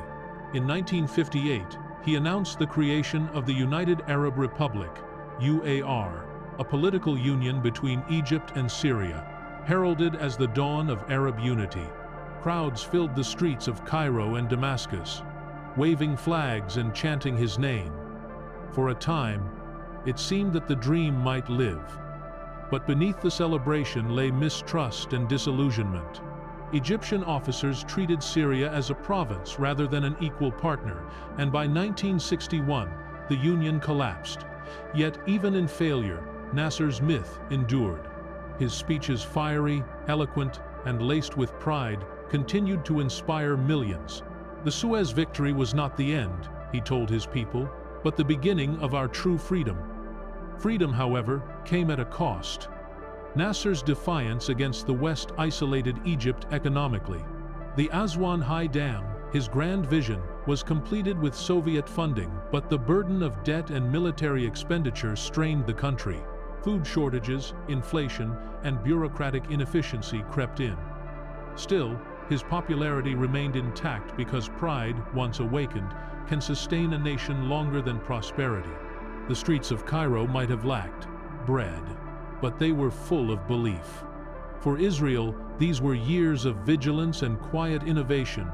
The Israel Defense Forces, IDF, modernized, acquiring French Mystère and Mirage jets, and building a doctrine centered on speed, intelligence, and overwhelming force. The lessons of 1948 and 1956 had been etched into their minds. Never wait to be attacked, never lose the initiative. Meanwhile, secret projects began: scientific, technological, and, quietly, nuclear. In the desert town of Dimona, construction began on a facility shrouded in secrecy, officially described as a research reactor. Few outside the highest echelons of power knew its true purpose, but its existence reflected Israel's growing understanding that survival depended on deterrence as much as defense. The years between Suez and the Six-Day War were not years of rest but of rehearsal. Skirmishes erupted along the Syrian border, where disputes over water rights and the control of the Jordan River turned deadly. In 1964, the Arab League met in Cairo and established the Palestine Liberation Organization, a body meant to unify the Palestinian struggle and coordinate efforts to reclaim their land. The move electrified the Arab world but alarmed Israel, which saw it as the formalization of a campaign to destroy the state. At the same time, the Palestine Liberation Army, PLA, began forming under Egyptian and Syrian supervision, training young men from the camps. They were the sons of the dispossessed, hardened by exile, driven by the stories of their elders. In Jerusalem, still divided by barbed wire, the tension was palpable. Tourists and diplomats could stand on observation points in West Jerusalem and gaze across the no-man's land at the domes and spires of the old city, knowing that a single misstep could draw sniper fire. The city had become a metaphor for the entire region, sacred, divided, and waiting for resolution. And though the borders were quiet most days, everyone sensed that it would not last. Like the gathering clouds before a desert storm, the silence of the 1,960 seconds was heavy with inevitability. In 1965, Nasser's Egypt appeared at the height of its power. The canal flowed, the dam stood tall, and his image adorned walls from Baghdad to Benghazi. Yet beneath the surface, cracks were showing. His rivalry with King Hussein of Jordan and the newly ascended Ba'athists in Syria fractured the dream of unity.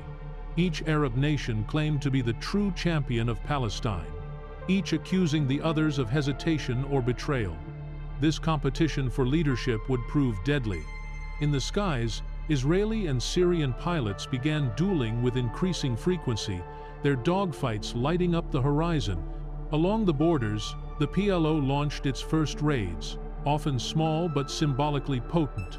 Each attack and counterattack added fuel to the fire that would soon consume the region once more. By 1966, the illusion of calm was gone. The Cold War had sunk its roots deep into the sands of the Middle East. Soviet advisors filled Cairo and Damascus. American diplomats frequented Tel Aviv and Amman. The armies on both sides grew larger, more mechanized, and more confident. In Israeli newspapers, editorials warned that another war was inevitable. In Egyptian broadcasts, Nasser thundered that the next battle would finish what 1948 had begun.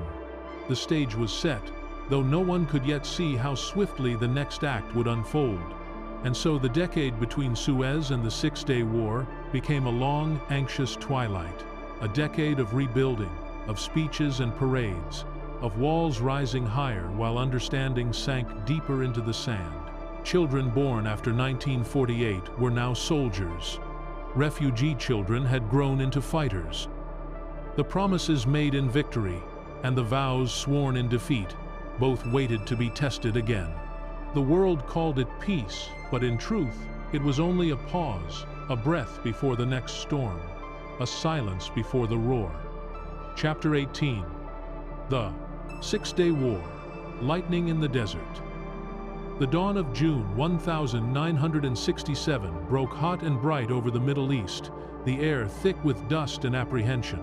For weeks, the region had been trembling on the edge of catastrophe. The uneasy calm that had lasted since the Suez Crisis was gone, replaced by a feverish certainty that something irreversible was coming. The borders were tense, the radio waves filled with threats and promises. In Cairo, Gamal Abdel Nasser stood at the height of his power, confident and adored by millions. In Jerusalem and Tel Aviv, the mood was brittle and alert. Half the nation's men were already in uniform, the other half waiting by the radio for orders. In the refugee camps across Jordan and Gaza, whispers spread that the day of return was finally near. Armies were gathering, alliances were solidifying, and the world watched, not yet knowing that in less than a week, the map of the Middle East would change forever. The spark had been small, almost trivial. For months, tensions had been rising along Israel's northern frontier, where Syrian artillery shelled farming communities in the Galilee. The skies above the Golan Heights often flared with duels between Israeli and Syrian jets, each encounter a rehearsal for a larger war. In April 1967, a major air battle left 6 Syrian MiG-21 destroyed, an embarrassment that Damascus could not ignore. Syria turned to Egypt, demanding support. Bound by a defense pact signed the year before, Nasser faced a choice between restraint and leadership. His decision would set the region ablaze. On May 14th, he ordered Egyptian forces into the Sinai Peninsula, expelling the United Nations emergency force that had patrolled the border since Suez. 2 days later, Egyptian armor was seen rumbling through the desert, passes once more, a scene hauntingly familiar. On May 22nd, Nasser closed the Straits of Tiran to Israeli shipping, cutting off the country's vital access to the Red Sea. In Tel Aviv, the response was immediate and grim. "This is an act of war," declared Prime Minister Levi Eshkol. Israel began to mobilize its reserves. Across the Arab world, euphoria spread. Cairo's streets filled with chanting crowds, waving flags and portraits of Nasser. Radio Cairo proclaimed that the armies of Egypt, Syria, Jordan, and Iraq would soon march together to destroy Israel. "We shall drive them into the sea," announcers declared, their voices rolling across the airwaves. In Amman, King Hussein of Jordan, torn between caution and pride, joined the alliance. In Damascus, Syrian generals promised to storm the Galilee.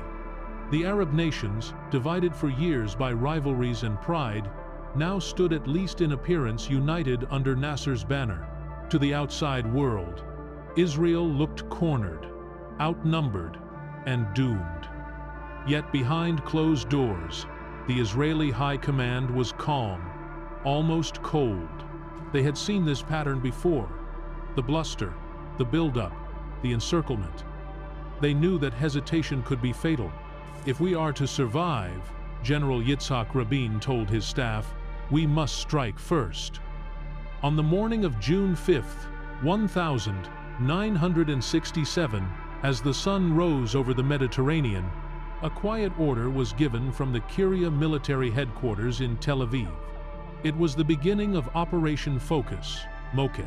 Within minutes, nearly the entire Israeli Air Force, over 180 aircraft, lifted off from runways across the country and vanished into the dawn sky, flying low over the sea to avoid radar detection. The pilots, many barely out of their 20s, flew in silence, their faces lit by the dim red glow of cockpit instruments. At precisely 7:45 a.m., they descended on Egyptian airfields across the Sinai and the Nile Delta. In less than 10 minutes, the skies erupted. Israeli bombs and cannon fire tore through rows of parked Egyptian aircraft. MiGs, Sukhois, bombers, most destroyed before they could even take off. By noon, more than 300 Egyptian planes lay in ruins. When the fake Egyptian radar stations finally reported the attack, it was already too late. The Egyptian Air Force, once the pride of the Arab world, had ceased to exist. With the skies secured, Israel turned its attention to the ground. In the Sinai, the Israeli Southern Command, led by General Yeshayahu Gavish, unleashed armored divisions in a lightning offensive. The desert, wide and merciless, became a blur of movement. Tanks raced across dunes, flanking Egyptian positions and cutting off supply lines. The Egyptian soldiers, brave but disoriented, found themselves encircled and overwhelmed by Israeli tactics that emphasized speed and surprise. Within 2 days, the key passes of Abu Aguila and Bir Lafan fell. Columns of Egyptian vehicles streamed westward in chaotic retreat, pursued by Israeli armor. The radio in Cairo tried to mask the disaster, claiming victories that did not exist, but soon even the truth could not be hidden. By June 8th, Israeli forces had reached the Suez Canal itself. The Sinai Peninsula territory, larger than the entire state of Israel, had fallen in less than 4 days. To the east, another front was opening. On the morning of June 5th, Jordanian artillery, believing victory was near, began shelling West Jerusalem and Tel Aviv, following Egyptian claims of success. But those reports were false, and within hours, Israel counterattacked. The Jerusalem Brigade, supported by the Paratroopers Brigade under Mata Gur, fought their way through Jordanian positions around the city. The battle for Jerusalem was fierce and intimate, fought through alleys, monasteries, and hills, still echoing with centuries of prayer. The Mandelbaum Gate, once a checkpoint, became a battlefield.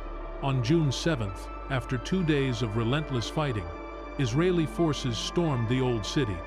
As paratroopers reached the western wall, tears streamed down their faces. "The Temple Mount is in our hands," came the radio call, a phrase that would echo through history. For the first time in nearly 2 decades, Jerusalem was whole again, though peace remained distant. In the north, the Syrian front resisted longer.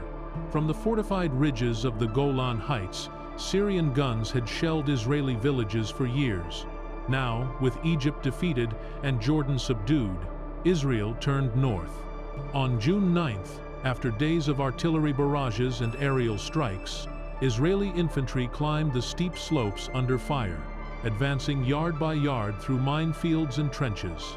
The battle was brutal, close-quarters combat in rocky terrain under the blazing summer Sunday. By June 10th, the Israeli flag was flying over the Golan Heights. The war was over. In 6 days, from June 5th to June 10th, Israel had achieved one of the most stunning military victories in modern history. The Sinai Peninsula, the Gaza Strip, the West Bank, East Jerusalem, and the Golan Heights were all under its control. But with victory came consequence. In Cairo, Nasser appeared on television, his face drawn with exhaustion. Taking full responsibility, he announced his resignation. The streets filled with mourners who begged him to stay. They cried not only for their leader but for a dream, the dream of Arab unity that had collapsed in 6 days of fire. In Amman, King Hussein surveyed the ruins of the West Bank, stunned by the scale of the defeat. In Damascus, anger mixed with disbelief. Across the Arab world, radio stations that had once shouted of glory now broadcast dirges. The crowds that had celebrated in May now whispered in June. The magnitude of the loss was almost beyond comprehension. For Israel, the victory was euphoric but heavy. The country had tripled its territory overnight, but with that expansion came new challenges. Millions of Palestinians now lived under its rule, and the world, though astonished by its military prowess, watched with unease. The Western Wall was once again a place of prayer. But the occupation of Gaza, the West Bank, and the Golan would shape decades of tension to come. Israel had won security, but at the price of permanence. The world reacted with shock. At the United Nations, diplomats scrambled to prevent escalation. The United States and Soviet Union, both caught off guard, declared ceasefire efforts to avoid a broader confrontation. The war had lasted less than a week, but its effects would ripple for generations. The balance of power in the Middle East had shifted irreversibly. Israel stood as a regional military superpower. Nasser's Egypt, though humbled, became a martyr in defeat, his legend only growing among those who still believed in resistance. The refugees of 1,948 were now joined by hundreds of thousands more, new generations, displaced by the shifting tides of war. When the guns finally fell silent on the night of June 10th, the desert was quiet once again. The sky above the Sinai glowed faintly with the fires of wrecked tanks, and the wind carried the scent of oil and dust. Soldiers on both sides sat in exhaustion, staring into the darkness, trying to understand what had happened. 6 days and the world had changed. The borders drawn in 1949 were gone, replaced by new ones that would become the fault lines of every conflict to follow. In Tel Aviv, church bells and car horns rang through the night, a chorus of relief and disbelief. In Cairo, the same night echoed with prayers of sorrow. The war was over, but the peace was nowhere in sight. In victory, Israel had gained land, but also responsibility. In defeat, the Arabs had lost armies, but gained resolve. The desert slept under the stars, indifferent as always, while history turned once again beneath its endless sky. Chapter 19. After the lightning, the occupation and the seeds of resistance. The guns of June 1967 had barely cooled when the enormity of what had happened began to settle over the Middle East. The war had lasted only 6 days, but its consequences would last generations. Across the region, the dust of the battlefield still hung in the air over Sinai, over the Gaza Strip, over Jerusalem, over the hills of the West Bank, and across the steep ridges of the Golan Heights. In Israel, flags fluttered on every rooftop, streets filled with celebration, and families embraced soldiers returning from the front. The nation had survived the siege it feared, and emerged not only alive, but triumphant. Yet behind the pride lay unease. Israel had not only won land, it had inherited a people, more than 1 million Palestinians in the newly captured territories, and with them, a question that would haunt its conscience and shape its destiny. What does it mean to rule another nation? The first days after the war were chaotic. Israeli troops, still young and exhausted, found themselves not in combat but in administration. They patrolled the narrow alleys of Hebron, the ancient streets of Nablus, and the refugee camps of Gaza, trying to impose order in places they barely knew. Many of the soldiers were sons of refugees themselves, children of survivors from Europe and exiles from Arab lands, now staring into the eyes of another displaced people. For some, there was compassion, a recognition of shared suffering. For others, fear and suspicion prevailed. In the occupied territories, the mood was a mix of shock, humiliation, and disbelief. Families who had lived under Jordanian or Egyptian rule awoke to find new flags above their schools and new uniforms at their doorsteps. They had not moved, but the world around them had. In Jerusalem, the change was both symbolic and profound. The city, divided for 19 years, was suddenly one. On June 7th, as Israeli paratroopers stood before the Western Wall, tears and prayers mingled in the air. In the days that followed, bulldozers cleared the houses of the old Moroccan quarter to open the plaza before the wall, and crowds poured in to touch the ancient stones. For Jews around the world, it was a moment of redemption, the return to a place long mourned and prayed for. Yet for the Arab residents of East Jerusalem, it was a time of loss. Many watched in silence as their neighborhoods were absorbed into a city that now belonged to someone else. The unification of Jerusalem was both miracle and rupture, joy and displacement intertwined. Elsewhere, the war's aftermath was harsher. In the Sinai Peninsula, Egyptian prisoners of war trudged back through the desert, parched and beaten, their defeat complete.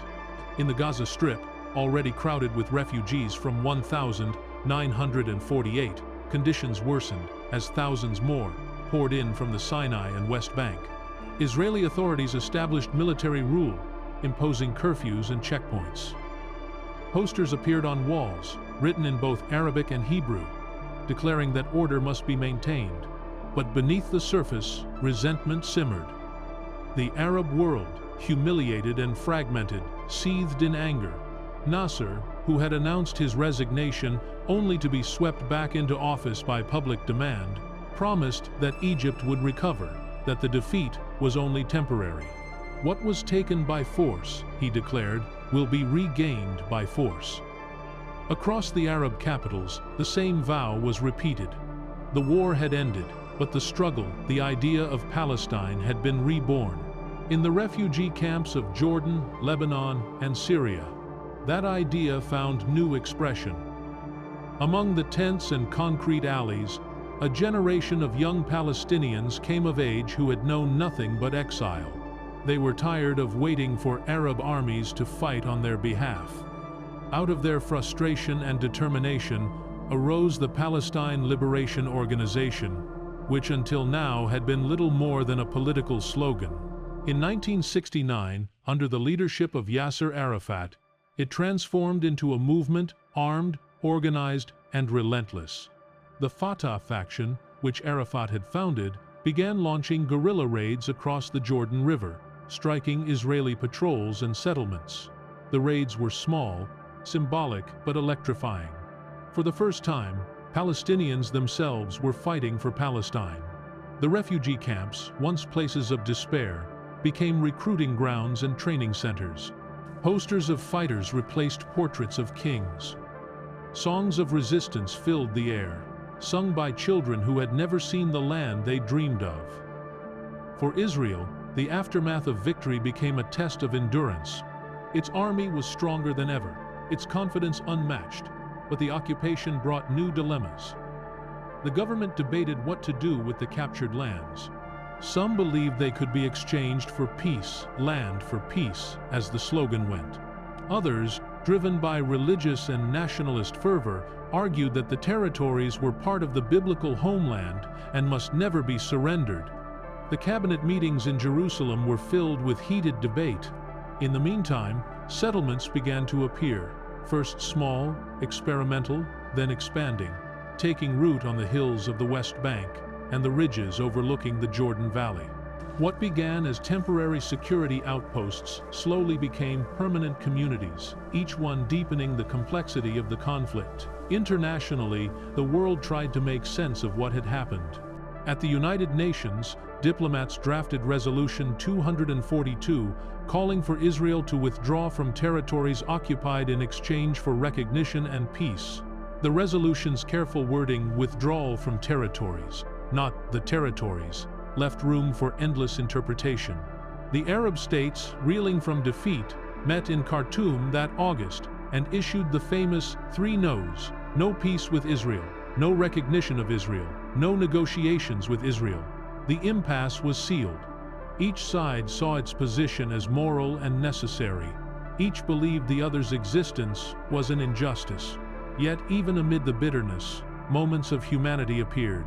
In Jerusalem, Jewish and Arab shopkeepers sometimes traded quietly across new lines. In the villages of the West Bank, Israeli officers met with local leaders to discuss water, crops, and schools. There were conversations cautious, pragmatic, fragile, that hinted at something beyond war, but they were faint and fleeting, drowned out by the larger tide of history. For every gesture of understanding, there was another act of violence, another raid, another reprisal. The shadow of occupation grew long. In the Arab world, the defeat of 1967 shattered illusions, but also inspired transformation. Nasser, though weakened, remained the symbol of resistance. His death in 1970 would mark the end of an era, but before that, his legacy had already spread beyond Egypt. Young officers in Libya, Iraq, and Sudan embraced his ideals of nationalism and socialism.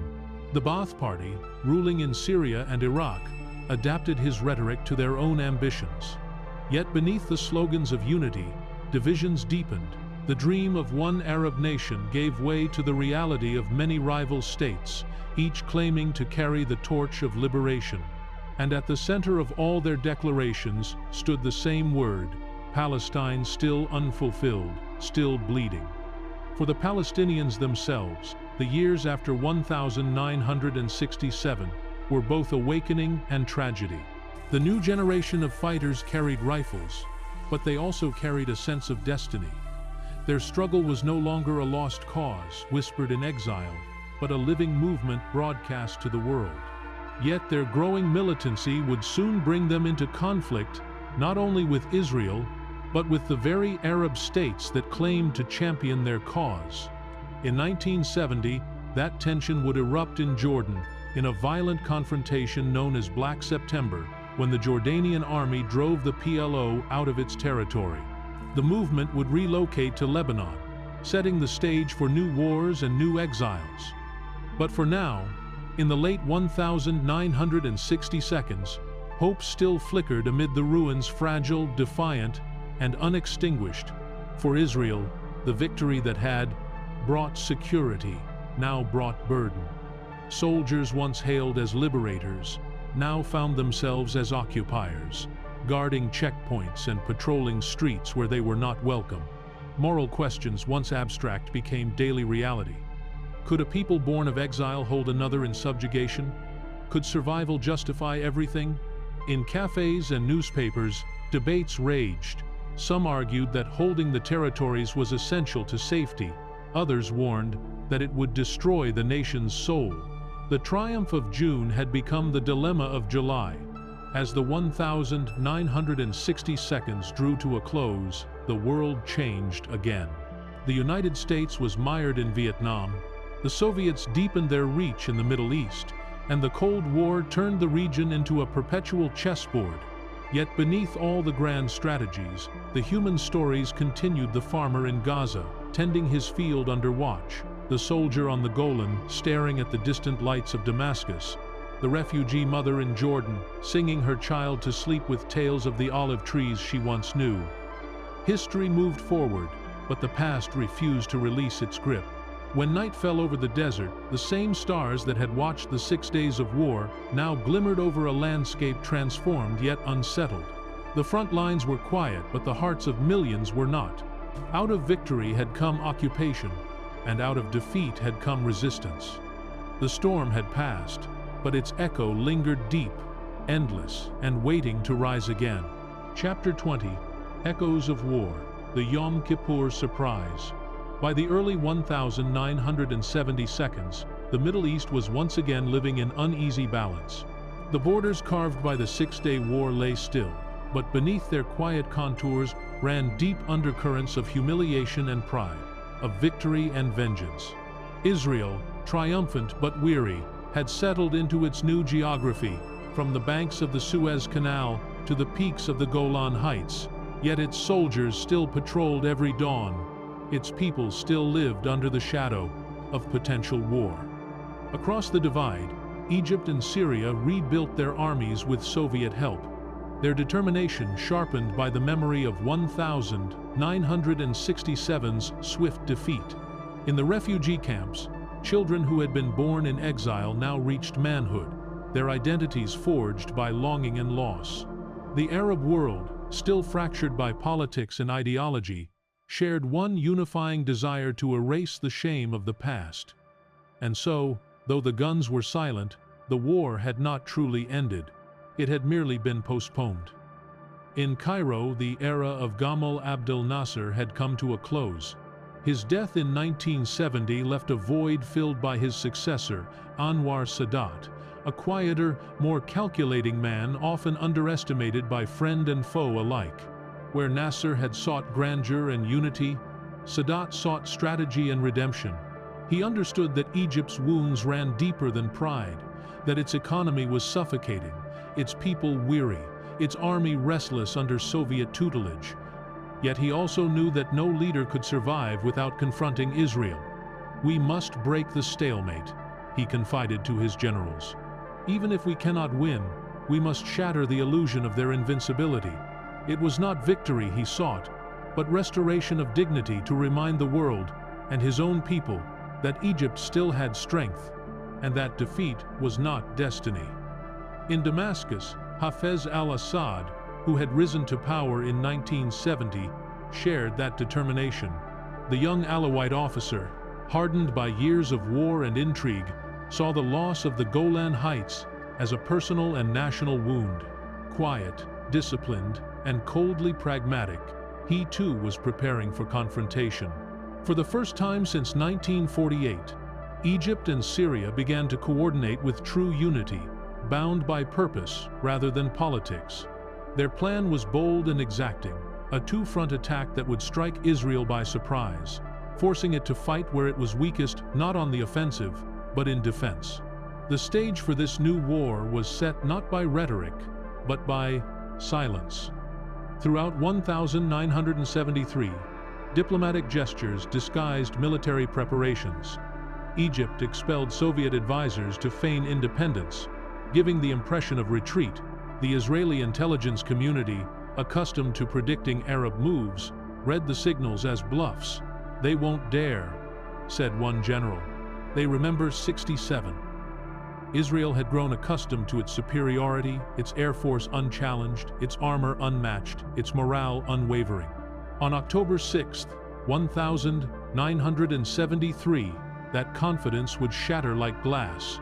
It was Yom Kippur, the holiest day in the Jewish calendar. Across Israel, streets were empty, radios silent, families gathered in synagogues for fasting and prayer. At 2 p.m., as the sun hung high over the desert, the stillness broke.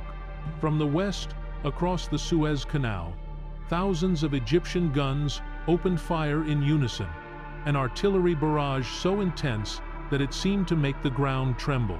Simultaneously, from the north, Syrian forces surged down the Golan Heights, their tanks rolling through the fog of dawn. Within minutes, the quiet of Yom Kippur turned into chaos. Soldiers rushed from synagogues to their posts, pulling on uniforms with trembling hands. Reserve units scrambled, radios crackled, and sirens wailed across Tel Aviv and Jerusalem. The war had come again, sudden as thunder and merciless as fire. In the Sinai, Egyptian commandos crossed the canal in rubber boats, followed by engineers carrying portable bridges. The operation, codenamed Badr, was a masterpiece of planning. Egyptian soldiers, trained for years in secrecy, stormed Israeli fortifications along the Bar-Lev line, overwhelming them with sheer numbers and precision. Within hours, more than 80,000 troops had crossed to the East Bank, establishing a solid foothold. Soviet-made Sagar missiles knocked out Israeli tanks with terrifying efficiency. The Israeli Air Force, long the key to victory, found itself trapped by dense surface-to-air missile SAM networks along the canal, losing dozens of jets in the first 2 days. For the first time in its history, Israel was caught off guard and bleeding. In the north, Syrian divisions poured down the slopes of the Golan Heights, their armor pushing deep into Israeli lines. The defenders, outnumbered 5-1, fought desperately. The small Israeli garrisons, scattered across hilltop bunkers, held their ground with grim determination. In one sector, just 177 tanks faced nearly 1,000 Syrian vehicles. For 3 days, the outcome hung in balance. Families in Israel listened to the radio in stunned silence as casualty lists grew. The sense of invincibility that had followed 1,967 was gone. It felt, one survivor later said, as if the world had turned upside down. But Israel, born in crisis, knew how to adapt. On October 8th, the reserves, the backbone of the nation, began to arrive. Columns of tanks and trucks rumbled south through the desert, driven by men who had left their homes mid-prayer. The IDF regrouped, improvised, and counterattacked. In the Sinai, after days of chaos, General Ariel Sharon led a daring maneuver crossing the canal westward, behind Egyptian lines. His division, scarred but relentless, established a bridgehead on the African side, cutting off supply routes and encircling Egypt's Third Army. In the Golan, the defenders rallied under General Moshe Peled and Raphael Eitan, halting the Syrian advance and pushing back toward Damascus. By October 12th, the momentum had shifted. What had begun as an Arab triumph now teetered toward Israeli resurgence. Yet the cost was immense. The casualties on both sides mounted into the thousands. The desert was littered with burned-out tanks, twisted steel, and the bodies of soldiers from 3 nations, young men who days earlier had prayed to the same God in different tongues. In Cairo and Damascus, initial jubilation gave way to dread as the tide turned. The United States and Soviet Union, fearing escalation into nuclear confrontation, intervened diplomatically while airlifting arms to their respective allies. The Middle East once again became the heartbeat of the Cold War. Every mile of desert, a potential flashpoint for global disaster. On October 22nd, after 19 days of brutal combat, the United Nations brokered a ceasefire. The front lines froze once more, but the meaning of the war was far from static. Though Israel emerged militarily superior, the psychological landscape had shifted forever. The myth of its invulnerability, forged in 6 days in 1967, had been shattered in the first 6 hours of 1973. For Egypt and Syria, defeat on the battlefield was tempered by a newfound pride. They had fought with honor, inflicted pain, and reclaimed dignity. In Cairo, Sadat stood before the nation and declared, "We have crossed the canal, and we have crossed the barrier of fear." It was not a military victory, but a moral one, and it changed everything. In the years that followed, those 19 days would reshape the course of Middle Eastern history.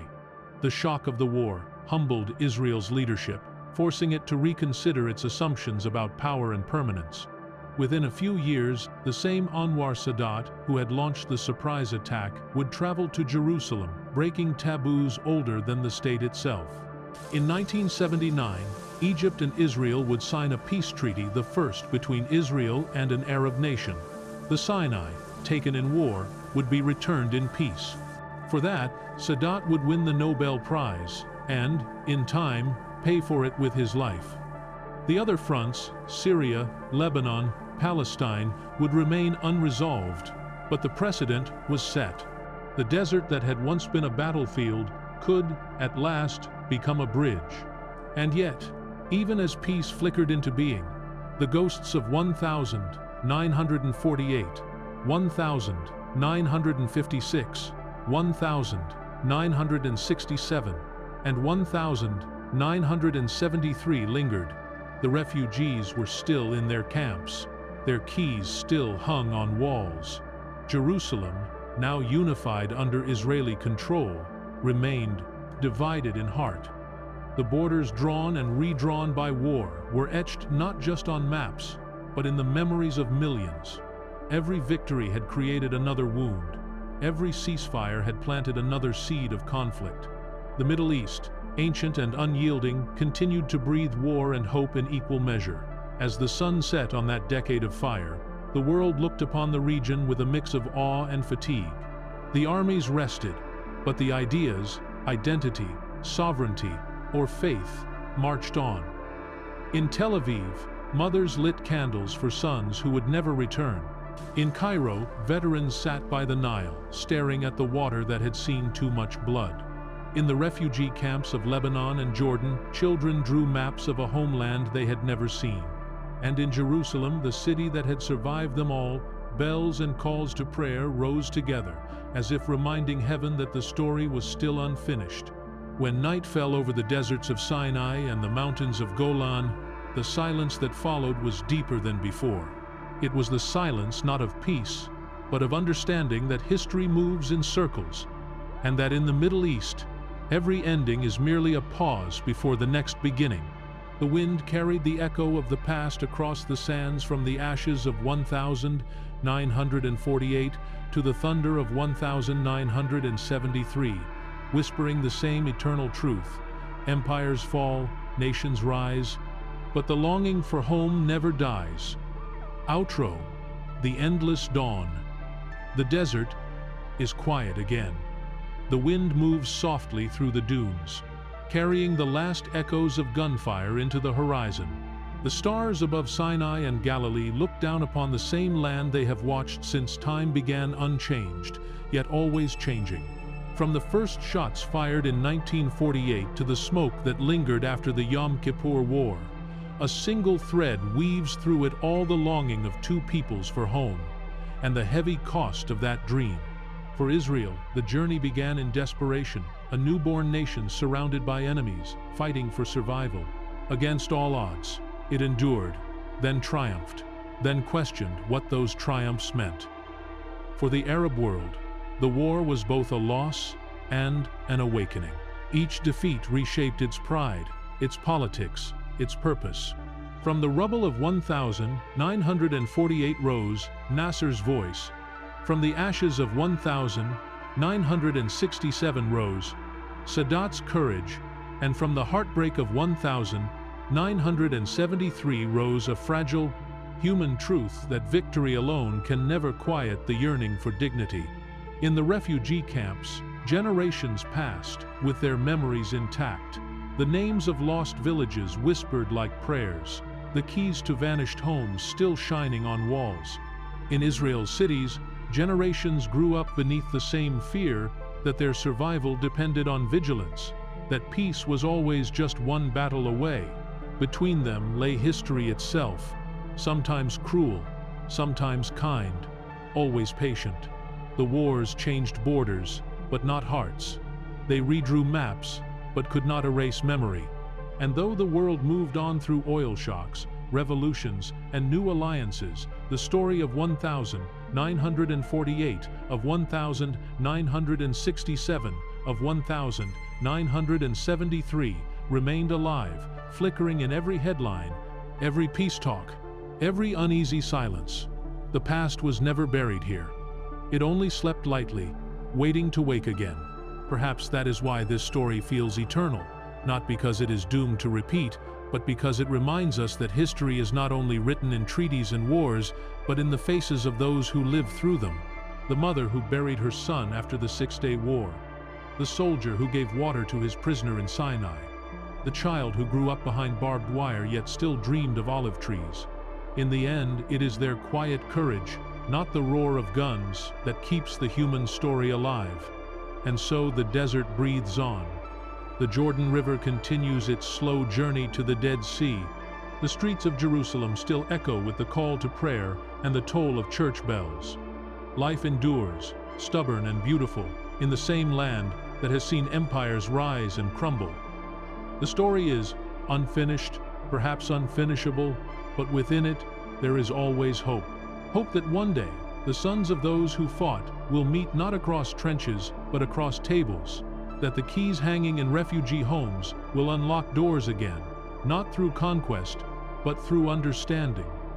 As you drift towards sleep, let the centuries fold around you like sand over stone. Remember that even in the darkest hours of war, people still sang, still prayed, still dreamed. History is vast, but it is also intimate, a collection of human hearts beating through time. And if you listen closely, through the quiet hum of the desert night, you can almost hear them, the voices of the past, soft and endless, whispering that peace too is part of history's song. This has been Lullaby of Empires. Thank you for listening, for dreaming, and for remembering. If this story moved you, please subscribe, leave your thoughts below, and share this journey so that history's lessons and its humanity are never forgotten. Until next time, may the past rest gently, and may the dawn rise in peace.